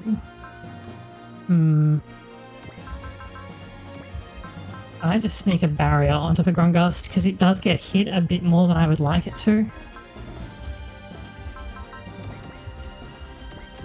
Alright, so I'm just going to duck into the bathroom and get a coffee, because the next stage is a big one, so I'll be back in just a few moments.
Okay, and we are back.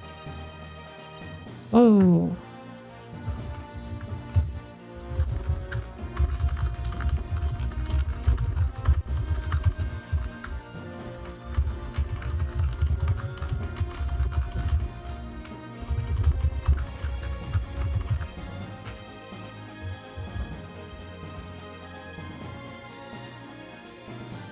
Okay. It's really cursed the Katina and the Ganjuro is my top ace, by the way.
Okay, so the thing that I was most worried about, which was getting the Vaisaga, we managed it. I was really concerned about that. Because, like, it's a multi-step secret, and Lamia needs a kill count on a pretty tight timeline, and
okay, so the Vaisaga is like insanely busted in this game.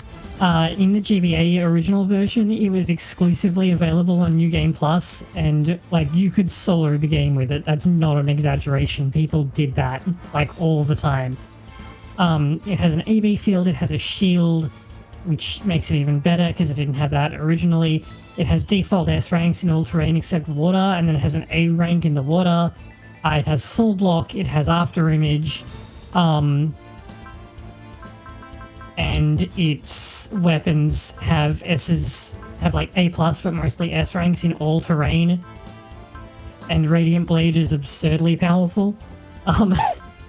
Unfortunately, Lamia is the only person who can pilot it, and her ace bonus and spells don't do it any favors. So she's kind of what weighs it down.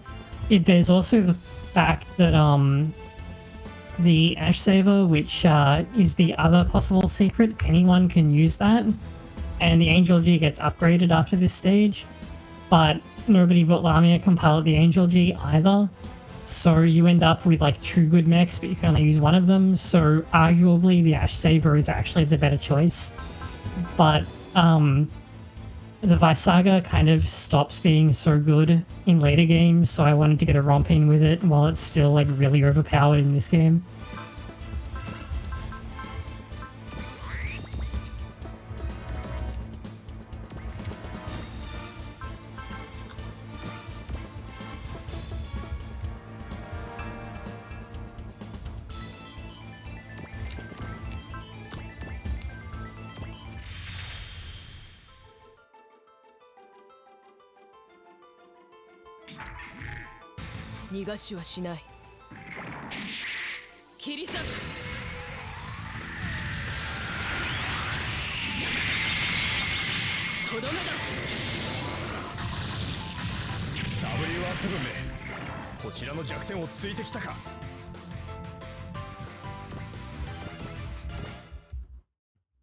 I'm not even gonna bother fighting Axel while he's in the water like that.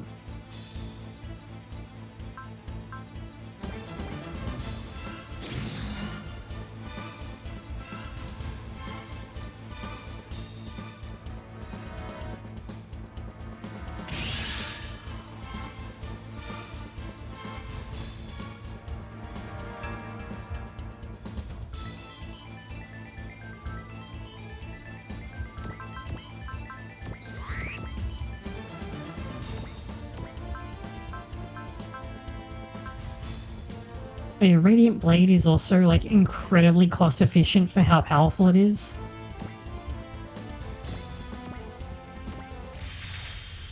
Yeah, that is true, but also because he has such huge HP regen, like there's no way that Lamia can burst it down.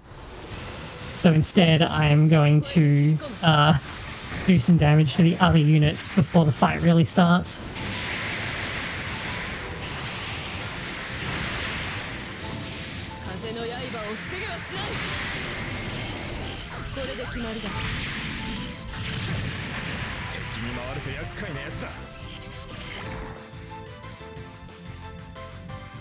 I don't get bonuses in the water, and the soul gain has HP regen large, so it recovers, is it 30%?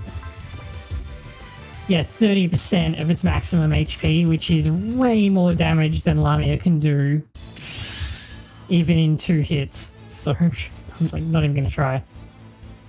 Don't even worry about it.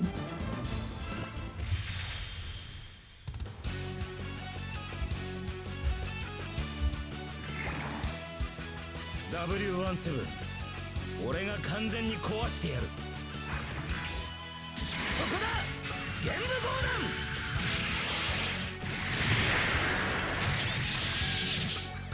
弾隊長に追いつかれたか。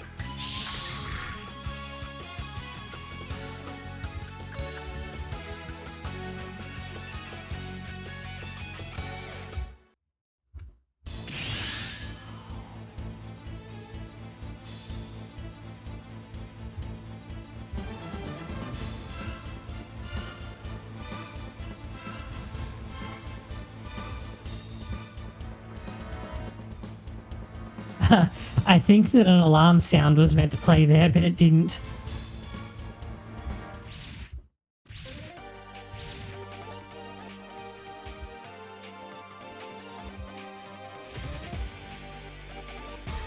Oh, and William finally has his theme.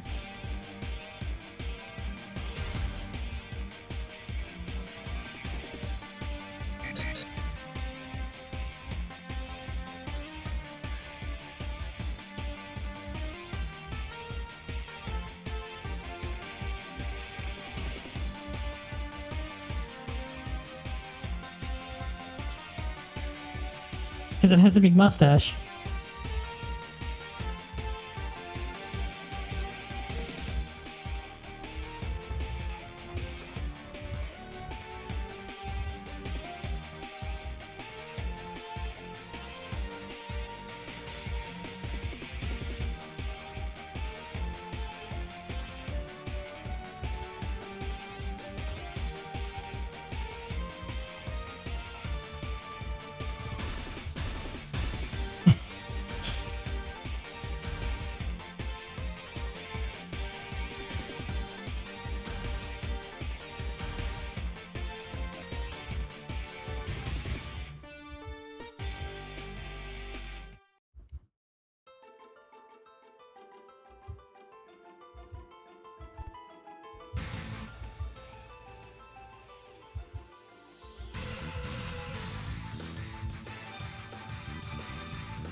Wait, why do you have accelerate? Oh, wow, okay.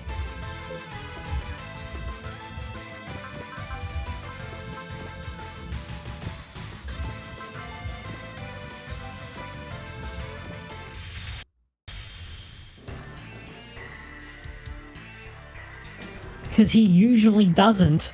奴らがギリアムの言う影か。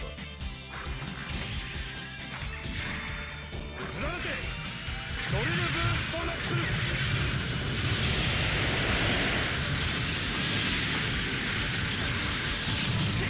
直撃か。In later games, he doesn't because he's like meant to be paired with Retzel all the time. I'm just going to do a quick save because I'm not liking how it's lagging before it loads in new audio.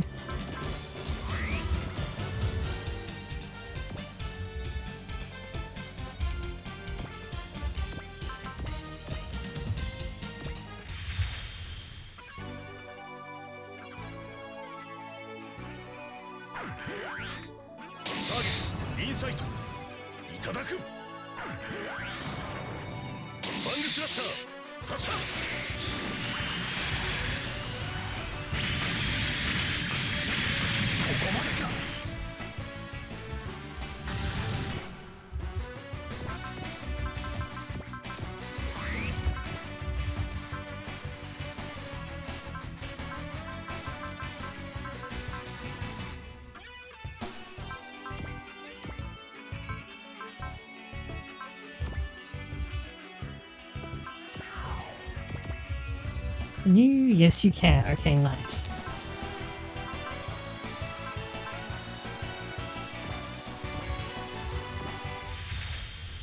I love how Vampire Laser only costs 5 energy, so it pays for itself basically every time you use it.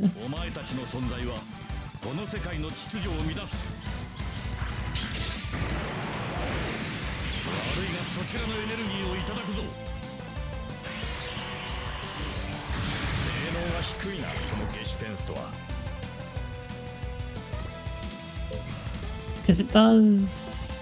Oh wait, does it not get energy back? I thought it did. No, it does get energy back. Okay, yeah. Let me just fix William's theme, which should now be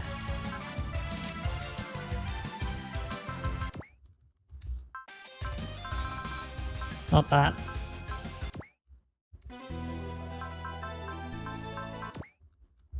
Is it this one? Yeah.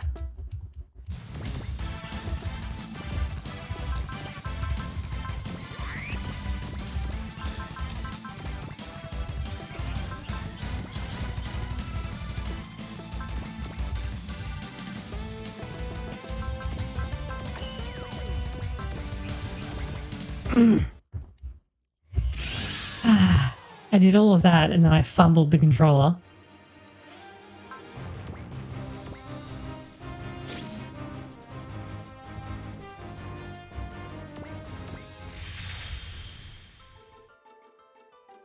Fortunately, the enemies are moving now, so it doesn't really matter that I forgot to attack.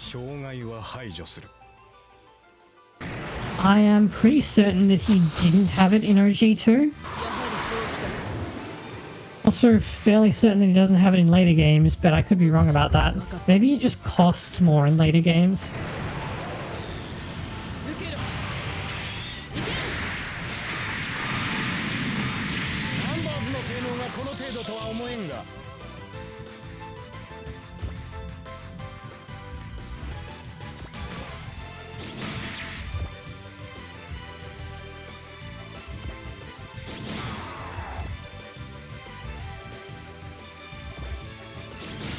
I mean, for obvious reasons, Accelerate costs a lot more in squad games.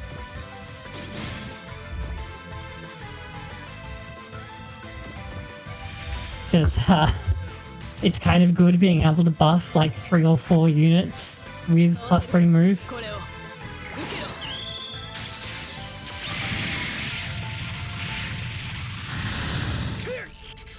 It actually got nerfed in Z, so not only did it cost more, but it was reduced to only being +2 movement, and there was an even more powerful and more expensive version that gave +4 movement instead.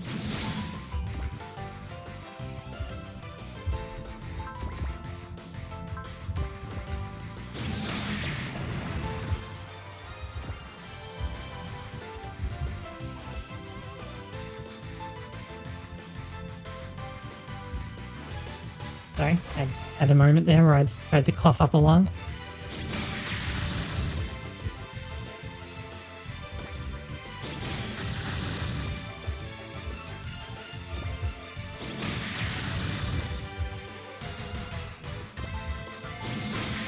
Yeah, well, Z2 only has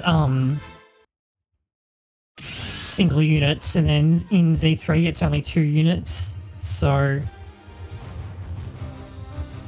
it's like nowhere near as good as it was in Z3.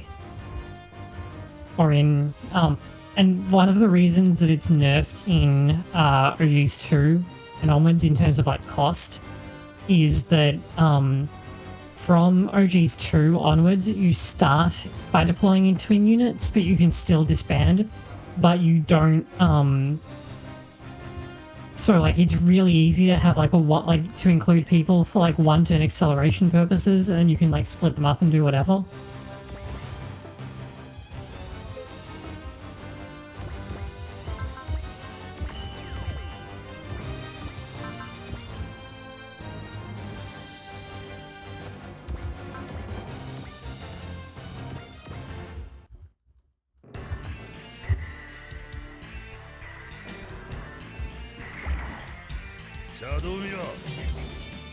whereas you can't like freely like decombine and recombine your units in Z3.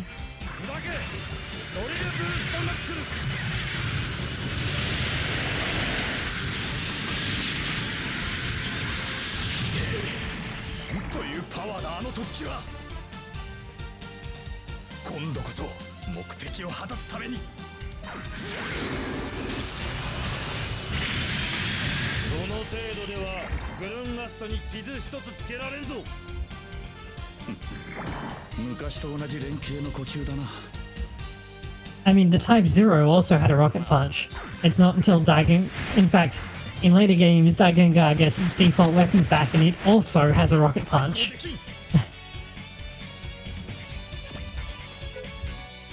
$21 HP, are you kidding me?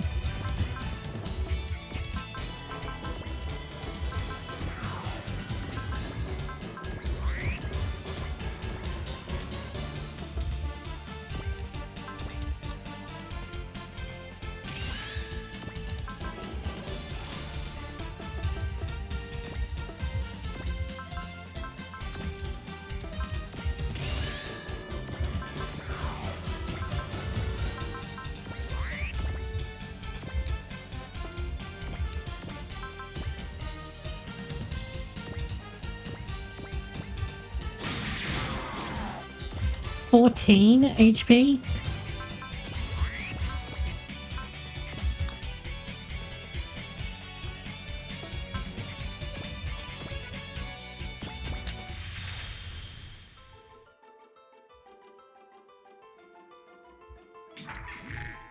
It's because they're on the defensive terrain.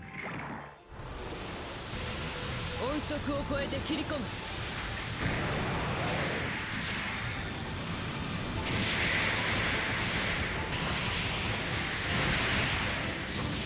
風の刃を防げはしない。これで決まりだ。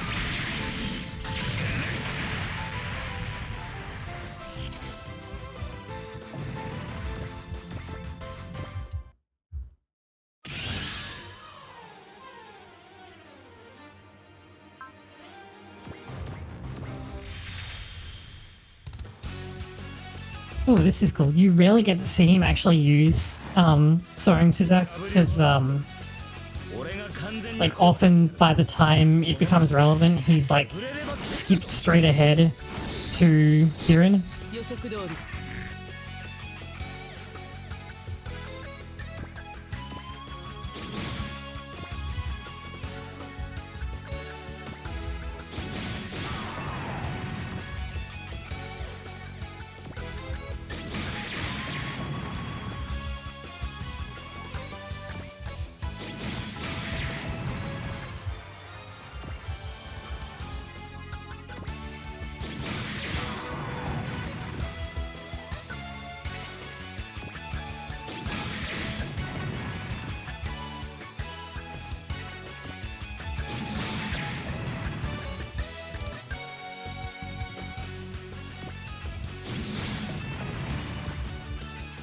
Oh, nice, we got there.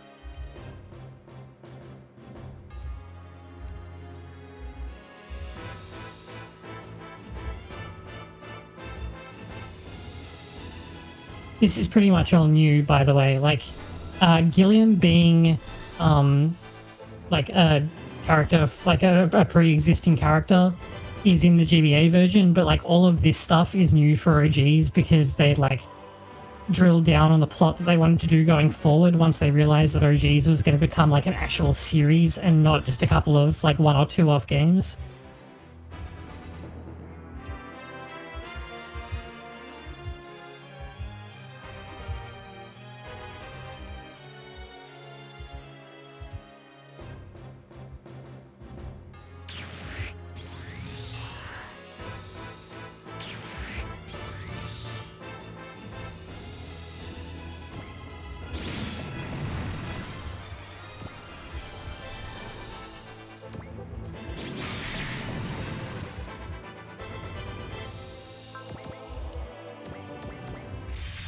Remember how I mentioned that the Solgain is, Vaisaga is like really busted? Notice that Lamia is basically soloing this wave of enemies.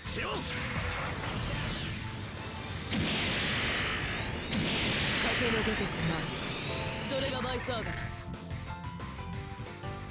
今度はこちらの番でございますです。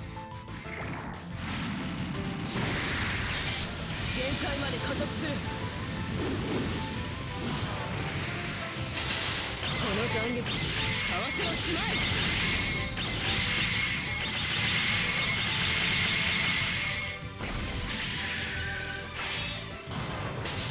これが奥義、後人戦だ。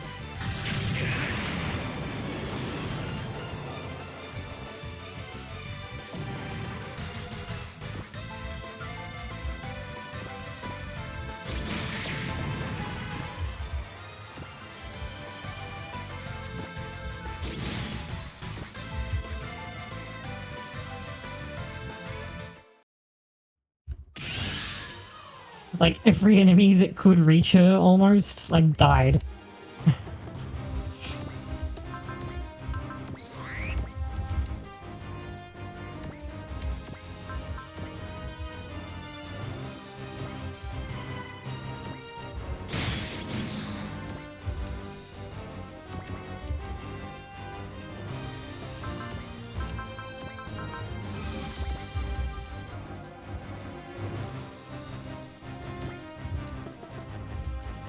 This has a bonus, right? Yeah, okay, I'm gonna let Senga start working on the trilobite then.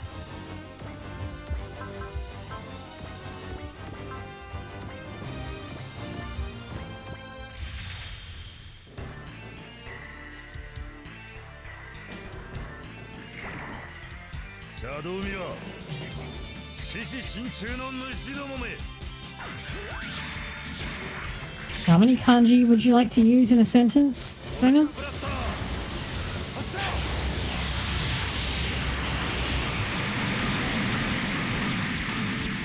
くらパワーがあってもそれを引き出せなければな。世界の腐敗を止めるために。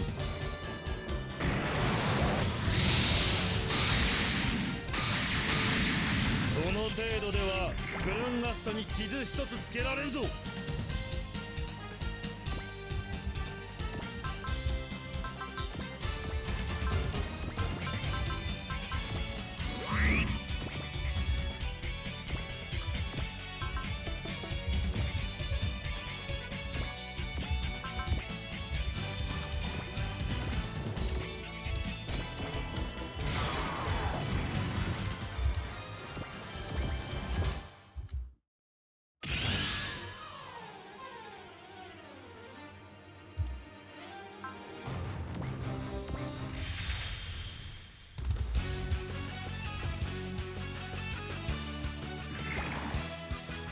ゼンガーゾンボルト、貴様の信念を見せてもらおう。この切っ先触れれば切れるぞ。マイスザク、貴様に見切れる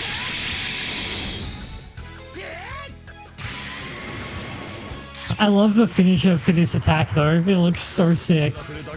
I think I actually like it more than the Code Kieran finisher because it's like a really natural motion where it like slashes through them and lands and then they explode rather than like upward slash and then it lands facing away from them and all of that, like it, which is cool, but I think that the more natural animation for my Suzak is like super cool.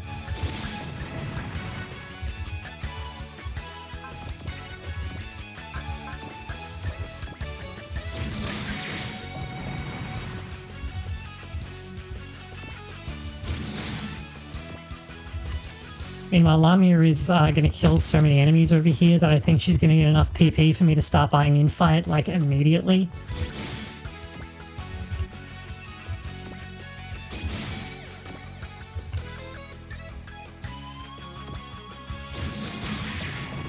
You'll probably find out in, like, the next turn.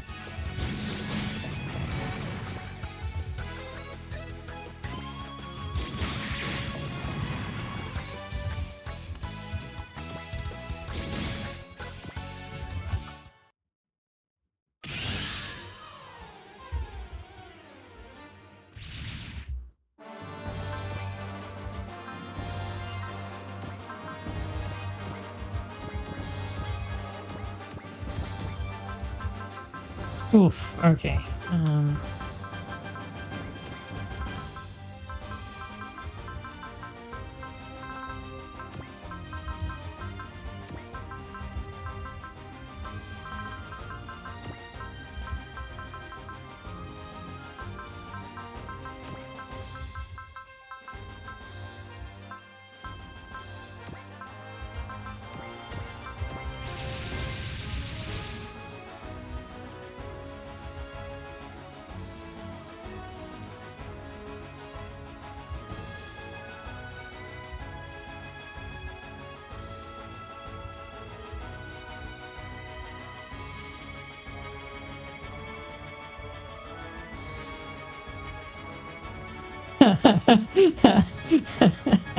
Elton, please.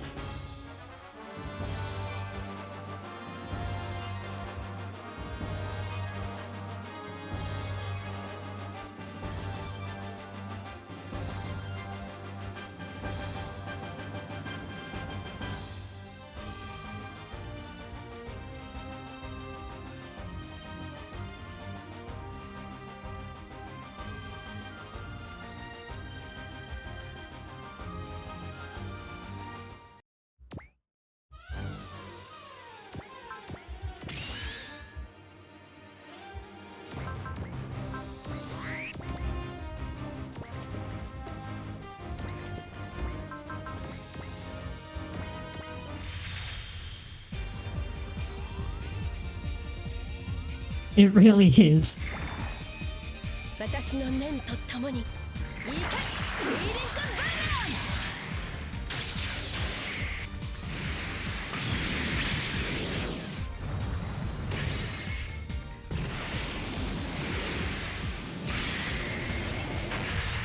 直撃か。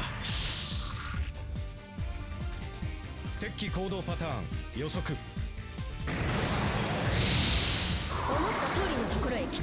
Well, you don't. Okay. Hear me out. I think part of it is that you don't get as attached to characters that you don't work for. But like, if you have to recruit an enemy, it's way more memorable and it makes the character like instantly more interesting. Like, let's see who we got. No. No.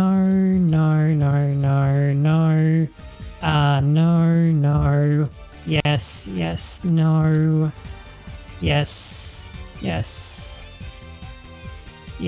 and yes. Okay, so most of my deployed force is actually not, recruited enemies, but that might change in later games.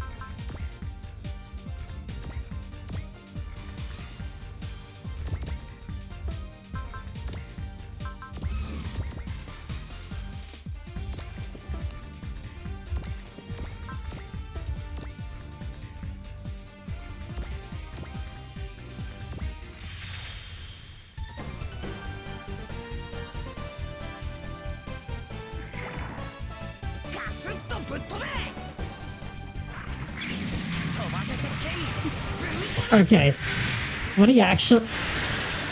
Okay, I appreciate the reference, but the fact that they... Like, he's making a joke that actually made sense in English already. What he said was, gust is gonna blow you away, because gust is in wind, but also grung gust is the joke. So, like, you could have just translated that straight. You didn't have to do, like, the different joke. Like, it worked fine. If you wanted to, like, make the cultural reference, you could have had him be like, you know, gonna rock you like a hurricane or something. Because that maintains the wind joke, but, like, the reason it's funny is because it's specific dialogue for the mech, so... That's kind of shit.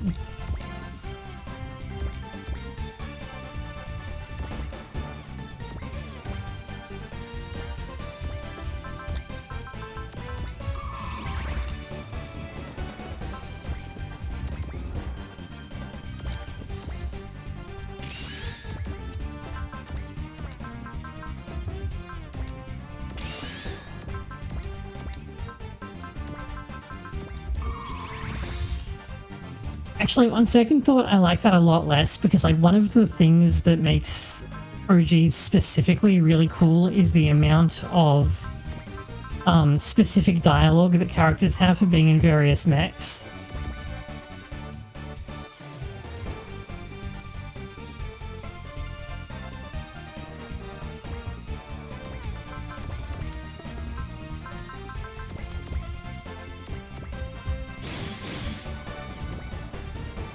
Yeah, no, what he said was futobe, which is like literally blow away. As in be sent flying by the wind. Or like be picked up by the wind and sent flying. Or, you know, that kind of thing. So that's why he's like making a joke because gust, as in gust of wind.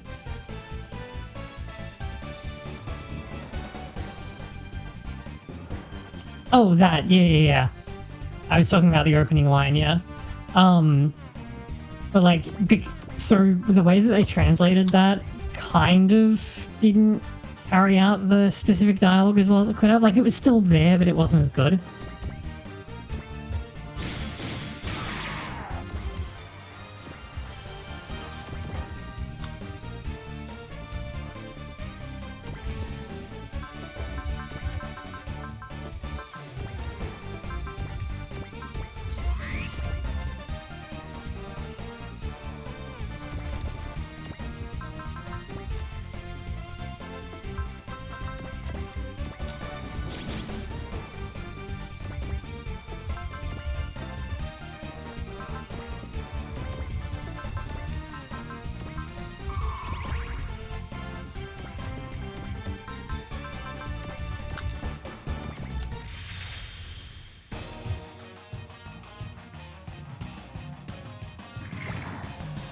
遅い。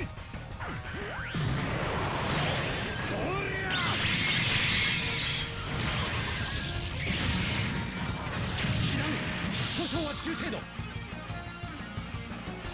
悲願成就のために。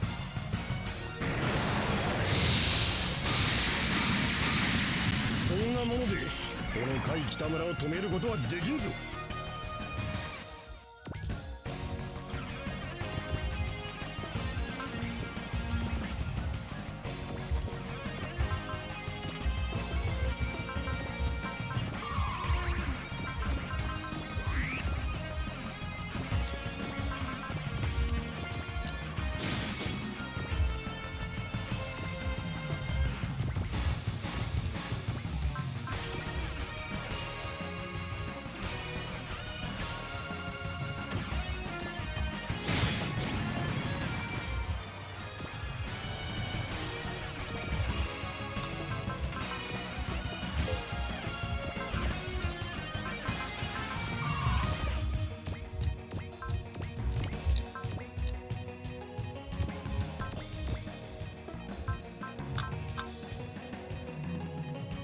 Oh, Red Soul doesn't have support attack, that's right.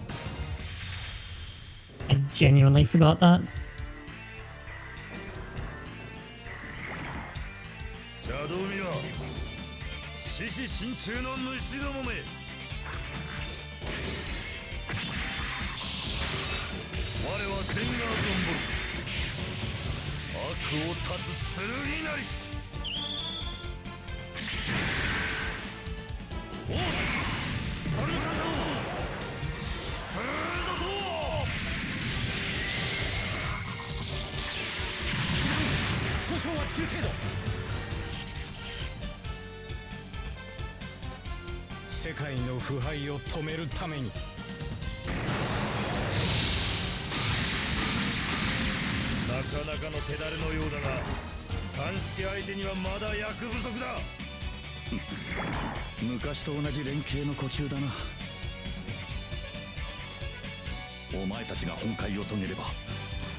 That isn't really accurate because what Gilliam actually said was more like the same combination as from a while ago, but I think that the way that they translated that is actually fine, since he's obviously referring to when they were in the aggressors.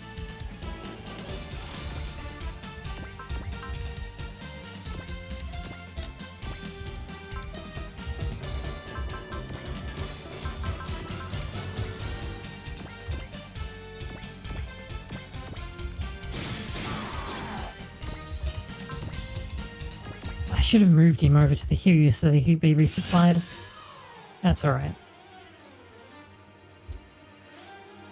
Oh shit, here he comes. Huh? Okay, you're about to see Code Kieran in action. Because this will probably hit. I mean, it's less than 50% chance, but it's me.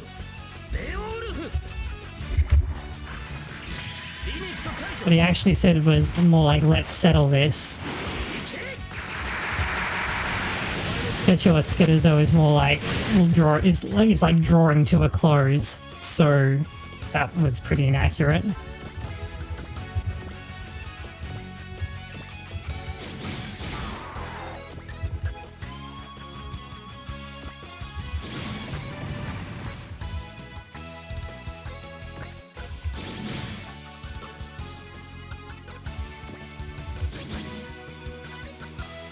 Nice 80+% misses back to back.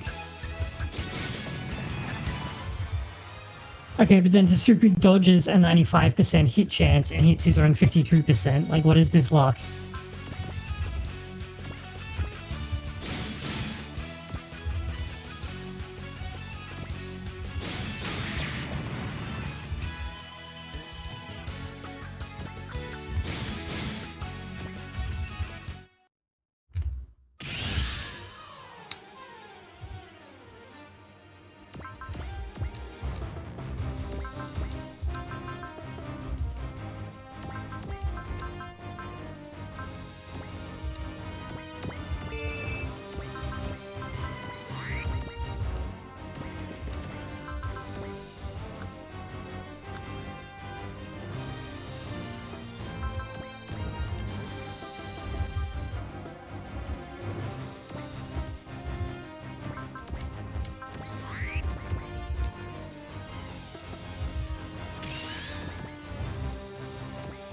Since there's a pretty fair chance that Kyosuke will just like die outright if I let him fight Axel, I might try and move him somewhere else, but there's not really anywhere else good to move him to.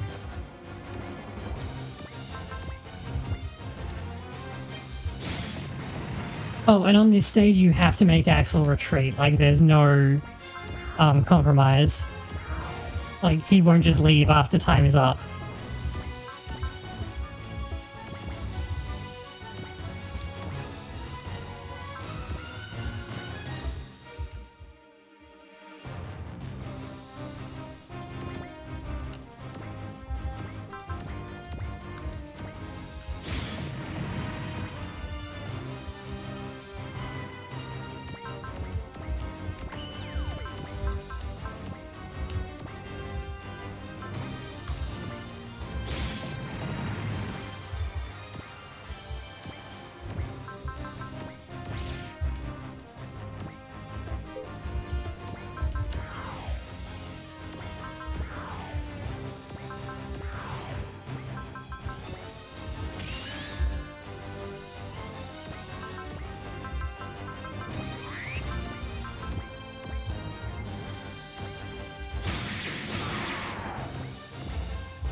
Interesting.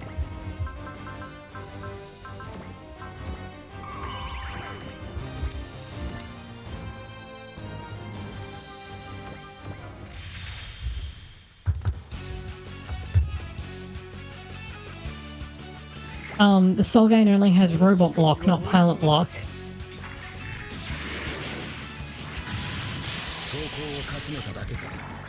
So this works.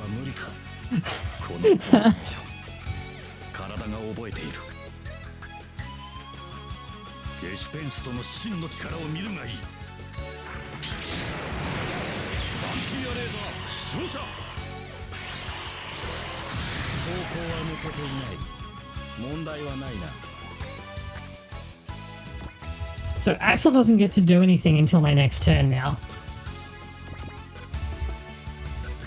Very balanced.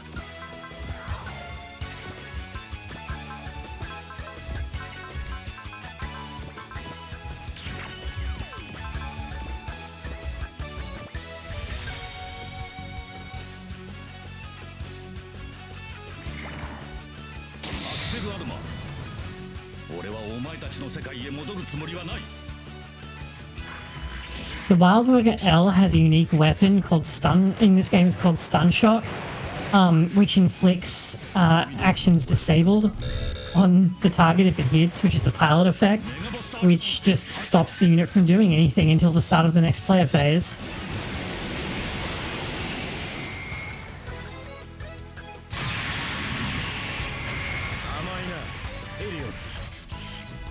Its main benefit is that you no longer have to spend SP on defensive spells because they literally just can't shoot back.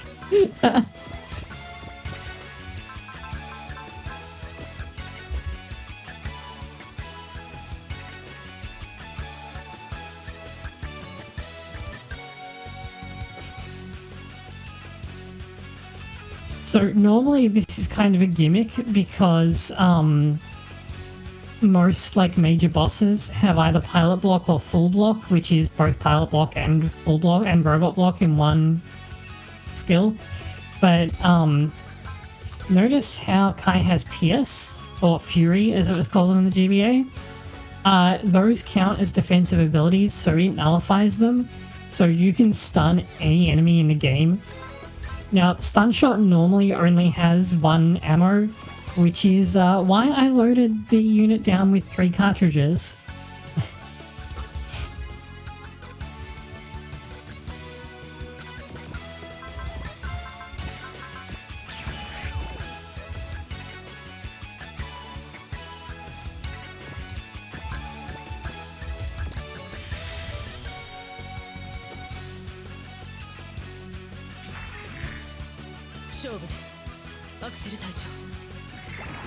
It's like Axel just doesn't get to play the game this turn.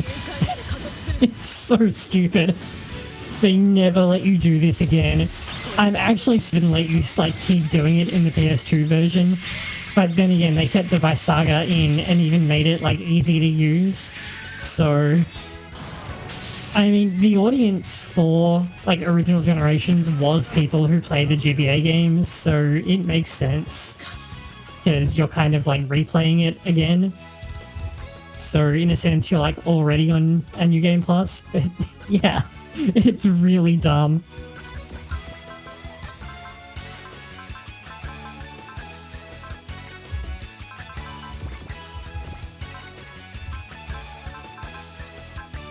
I mean, I do not think that that's a bad thing, because it's really stupid.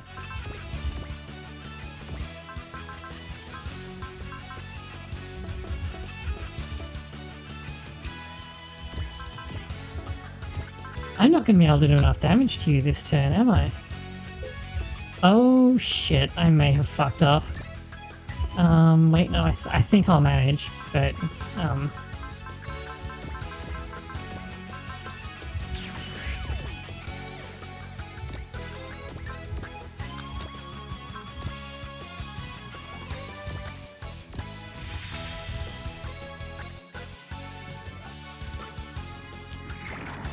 yeah, like, it's super dumb. Like,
しきれなかったとはな。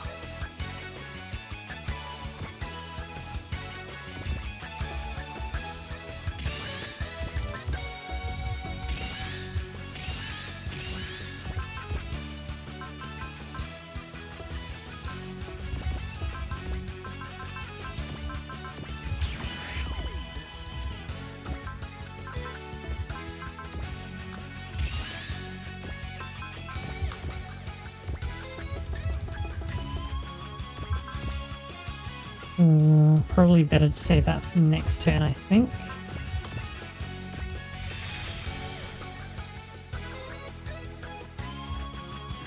I mean, stun should be enemy only. It's so stupid letting the player do this.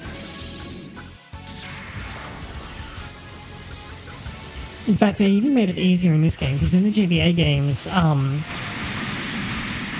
like Leona was the only free pilot who had Fury. The other characters that had it were Excellin and Rai's family. So like Excel and Rai and Retzel, and like all of them have like fixed units, whereas that's not the case for Leona.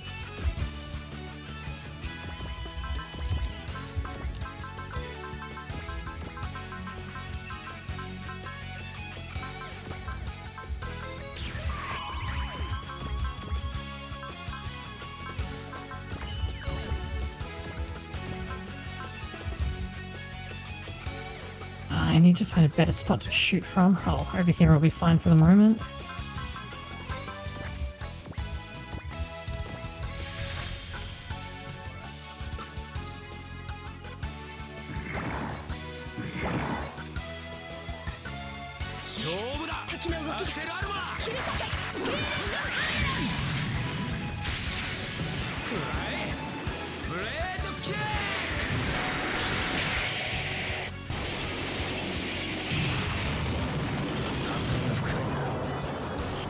That was with Valor.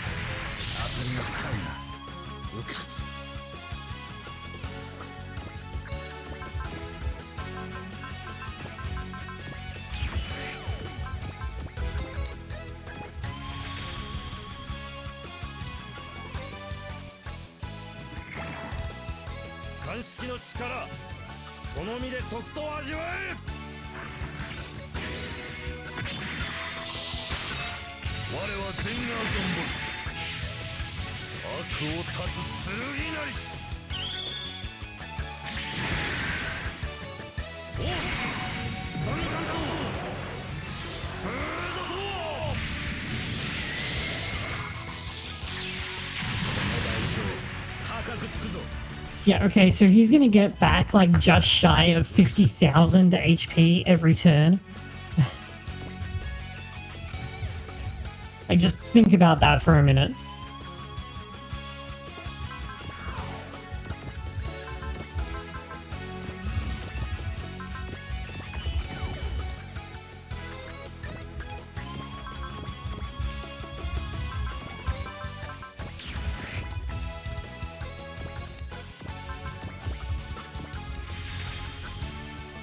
What do I even have to reduce him to? Below 75,000, so half HP. I might not get that. And that's a really big problem, because I spent most of my SP this turn.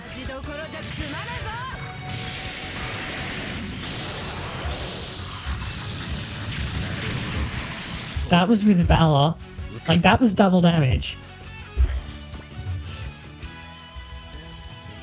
Yeah, I'm not gonna get there. Shit. That's really bad.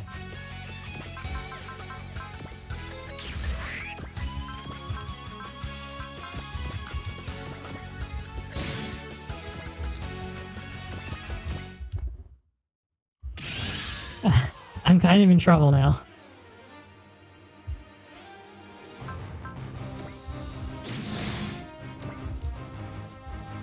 That being said, we did like do more damage than he can regenerate, so I did make a dent, such as it were. But like, ooh, okay, so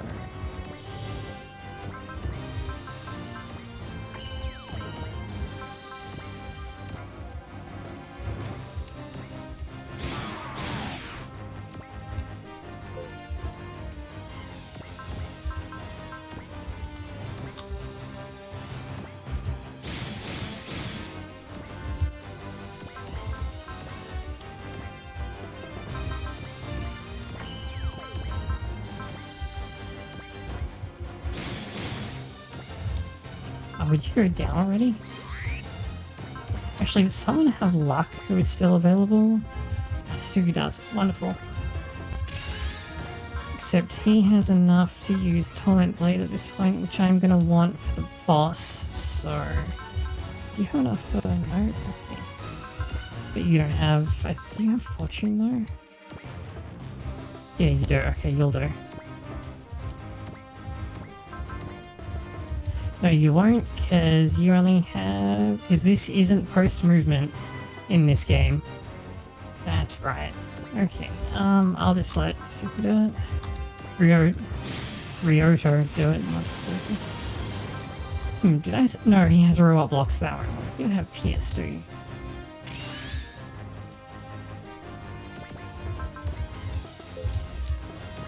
And you don't have the energy for it.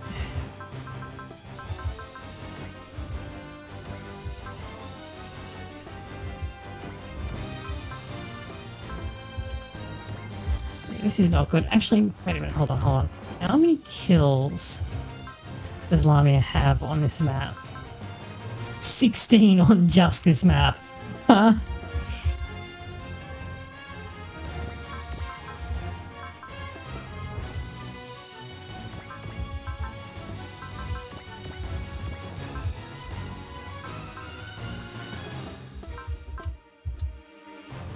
Alright, let's start over here.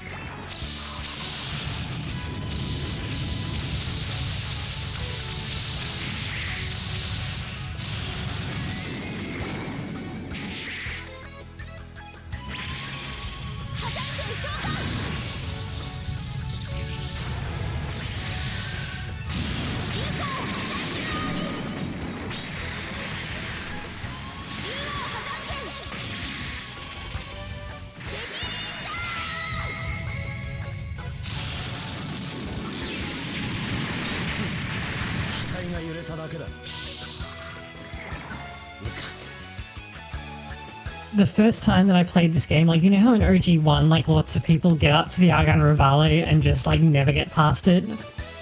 And in my case, I had to restart the game.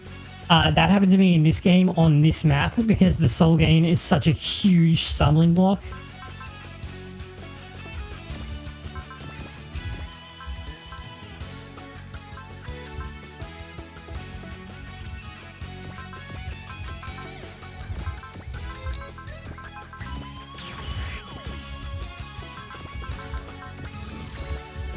Like, you know, he regenerates so much HP per turn, and then he has, like, guard, and he has potential level 6, and his unit has, like, absurd armor and mobility, and he gets HP back every turn, and obviously, like, the first time I played the game, I didn't have, like, the Wildwurger L or the Vaisaga to help cheese it.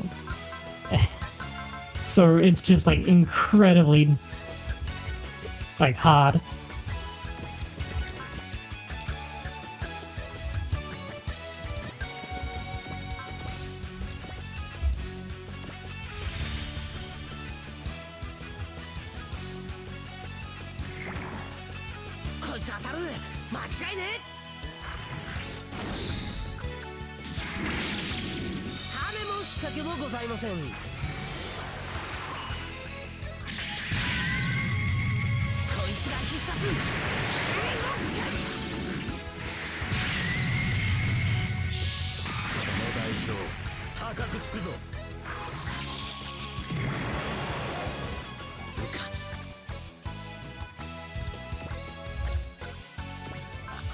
One of my favorite things about this as well is that the AI doesn't really know what to do about the fact that I've snookered Axel like this, so like he only has like one line of dialogue, which you probably would never see otherwise, since he has stuff out to range 6.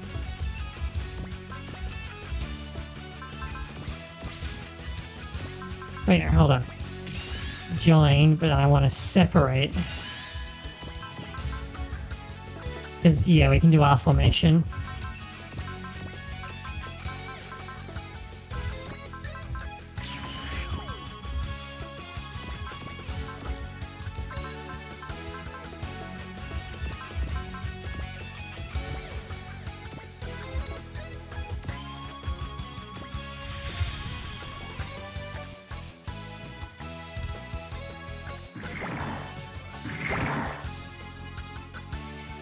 念じるままに勝負だ。2人ともフォーメーション R で行くわよ。了解です。タイ。よし、先に行くぜ。まずは私からよ。続いていきます。ストライクシールド。アイソルランチャーシャル。最後は俺だ。くらえ。リーリンクダブルナッカー。とどめだ。T リンクソード。世界が違えば実力も違うということか。That was with Valor, that was double damage. Like, look at how much damage he doesn't take. 世界が違えば実力も違うということか。うかつ。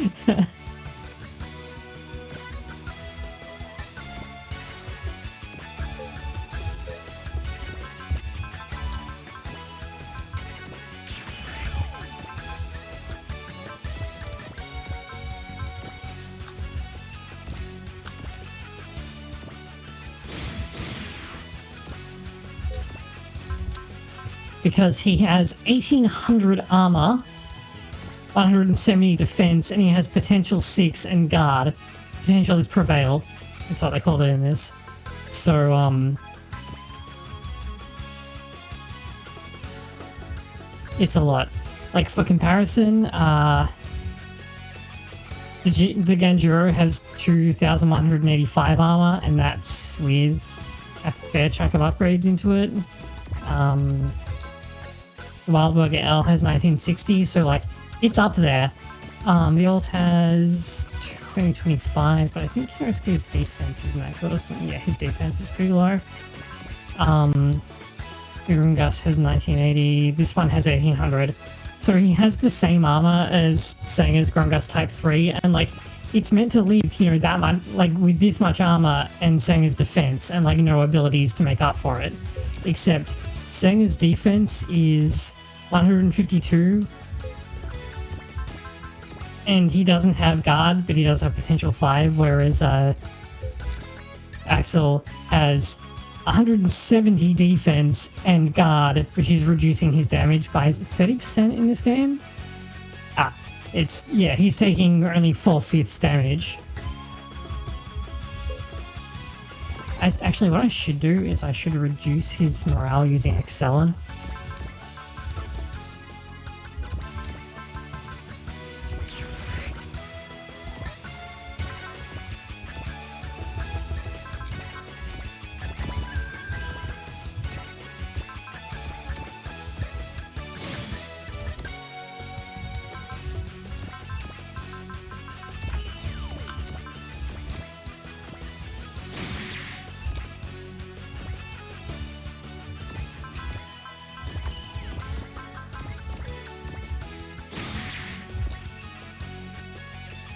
There we go.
Okay, what's next? Gale and then Shooting Star. What's this? Oh, I hate this next map. Okay. I'm gonna call it there for tonight because I want to try and go to bed at a more reasonable time. I was already pretty tired when we started out. I like how just off that one map though, Lamia has skyrocketed to being my ace character.